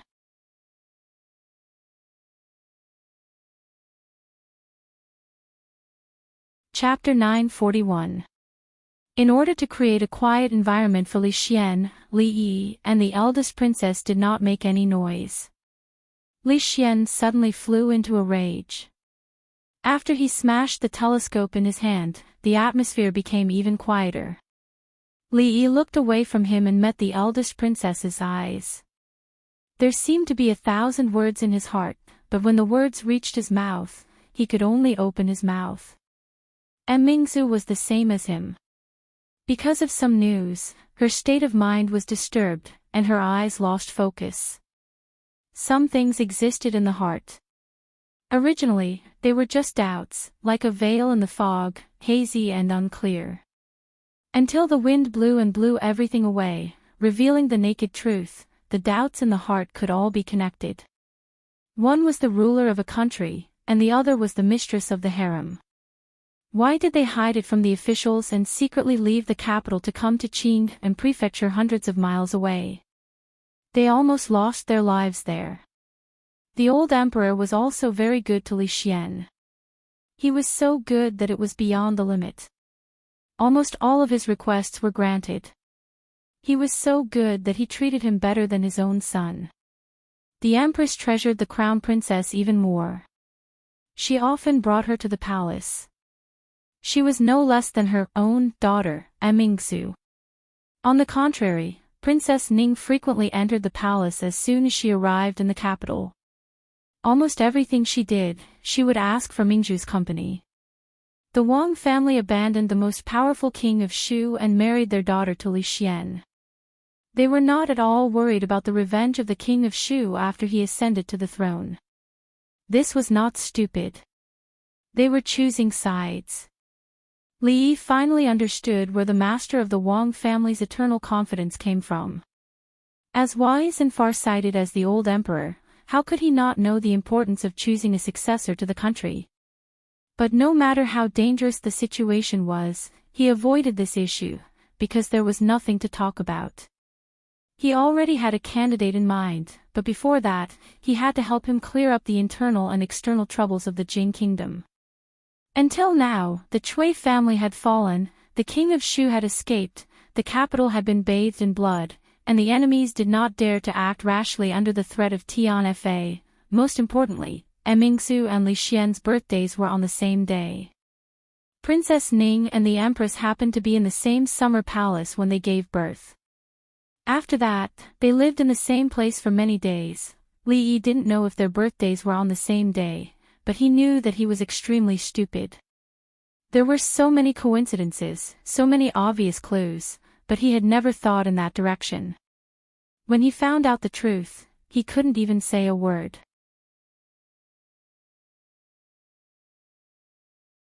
The old emperor and the empress were worried that Li Xian would be like the previous two princes who had died young and would be persecuted by evil people, so they swapped him with Prince Ning's daughter. Li Xian went to Qing and Fu, and Emingsu stayed in the capital. Who would care about a princess and think that she could threaten their throne? Of course, reality proved that they were wrong. Even if the empress gave birth to a princess, she could still threaten the throne they wanted. And the reason for all of this was because of everything he, Li Xian, and Emingsu had done these few years. Of course, Li Xian's good idea had changed the situation in the court, allowing the thing that had been hidden under the water to surface. And this was also the most laughable, or rather, ironic. He personally handed over the throne that belonged to him to Emingsu. His eagerness were even more than Emingsu himself. Li Xian stepped on the telescope that had already been broken into pieces. Then he turned his head and looked at Li Yi and Emingsu with a pale face. He murmured, "Save me." The eldest princess raised her head to look at him. A smile suddenly appeared on her face. Like a taut string suddenly relaxing, her entire person relaxed in this instant. She said, "Actually, this is the best ending." Li patted his shoulder and sighed. "Good luck, we all think highly of you." "No, you can't do this to me." We agreed. Li Xian's body trembled. His expression was terrified, and his voice was slightly hysterical. "I'll go back first," Emingsu said softly. She turned around and walked in the direction she came from. Li Yi didn't know what to say to her. At this time, it was not only that matter that was involved, but also her life experience. In an instant, her father was not her father, and her mother was not her mother. For the past 20 years, she had been kept in the dark. No matter how strong she was, she needed time to accept it. "I'll go back too." Li Yi shook his head. With such a huge gap, not only Emingsu needed time, but at this time, all three of them needed time. Li Xian shook his head violently and murmured, "You can't do this, you can't do this." Li Yi really couldn't think of any words to comfort him. After looking at him apologetically, he turned around and left. The proud Lolita ran over from a distance. She raised a roasted black chicken wing to Li Yi and said, "Sir, the chicken wing is ready. I roasted it for you myself. Try it." Li Yi took the chicken wing and took a bite. He knew that she not only forgot to add seasoning, but also did not roast it well enough. The outside was already black, and the inside was still a little raw. The proud Lolita asked expectantly, "How does it taste?" Li Yi finished the chicken wing in 2 or 3 bites, wiped his fingers, and nodded. "It's delicious." "Then I'll roast it for you, sir." The nervous expression on the proud Lolita's face disappeared. Finally, joy appeared on her face, and she ran quickly to the grill. Li Yi stopped her, shook his head, and said, "Sir has something to do. I'll go back first." "Oh." The proud Lolita responded with some disappointment. Then she raised her head, smiled, and said, "It's okay. Sir's business is more important. If you like it, I'll roast it for you next time." Li Yi smiled at her, turned around, and left. After a while, the proud Lolita put her hands on her hips and looked down at Li Han, who was squatting on the ground. She asked, "How is it? Is it delicious?" Li Han said with a bitter face, "I'm not eating it. The outside is burnt, and the inside is not cooked." I forgot to add seasoning. It's not delicious. I'll have diarrhea if I eat it. Nonsense. The proud Lolita looked at him with shame and anger, and said, I roasted it like this just now. Sir said it was delicious, and he ate it all. Li Han's face became even more bitter. He looked at her and said, that's because Sir likes you. No matter how bad your roasted food is, even if you gave Sir a raw one, he would still say it was delicious. The anger on the proud Lolita's face immediately turned into shyness. She pinched the corner of her clothes and said to herself, really? Mother seemed to say the same thing, really, really. Li Han raised his hand and said, I swear, among everyone, apart from Yongning, you're the one that Sir likes the most. When he saw his royal sister frown, he immediately changed his words and said, no, Sir likes you and Yongning the most. He likes both of you the most. After a long while, Li Han sat on the ground and let out a long sigh of relief as he watched his royal sister, Shanning, run away shyly. The chicken wing she roasted was really terrible. This was the worst chicken wing he had ever eaten. How could Sir lie like this? He even ate it all. Wasn't he afraid of diarrhea? Of course, he could only say these words in his heart this time. He didn't dare to whisper them out loud. Little Han. A voice suddenly came from behind him. Li Han jumped up from the ground in fright. He only relaxed when he saw who it was. He asked, Brother Xian, why are you looking for me? An extremely kind smile appeared on Li Xian's face as he said, come here. Brother Xian has something to tell you. Although Brother Xian's smile was very kind, as if he had some great news to tell him, Li Han felt a chill run down his spine. He felt his hair stand on end, as if a great disaster was about to befall him. Sir had said that when you faced an unknown problem that you couldn't handle, you should rely on your intuition. Li Han's first instinct was to run. Thus, he really ran. He was extremely fast and didn't even look back. It was as if there was a monster chasing after him. Li Xian smiled as he looked at the rapidly fleeing figure. He extended his hand and murmured, no matter how fast the little monkey runs, he won't be able to escape from the palm of the Buddha. You're tuning into the LoveLore Library YouTube channel. We're so grateful for your support, and don't forget to subscribe to join us on this incredible journey through captivating stories. Your generosity through donations truly makes a world of difference, as it's the primary source of revenue that allows me to expand and enhance this channel for you. Thank you from the bottom of my heart for being a part of this adventure.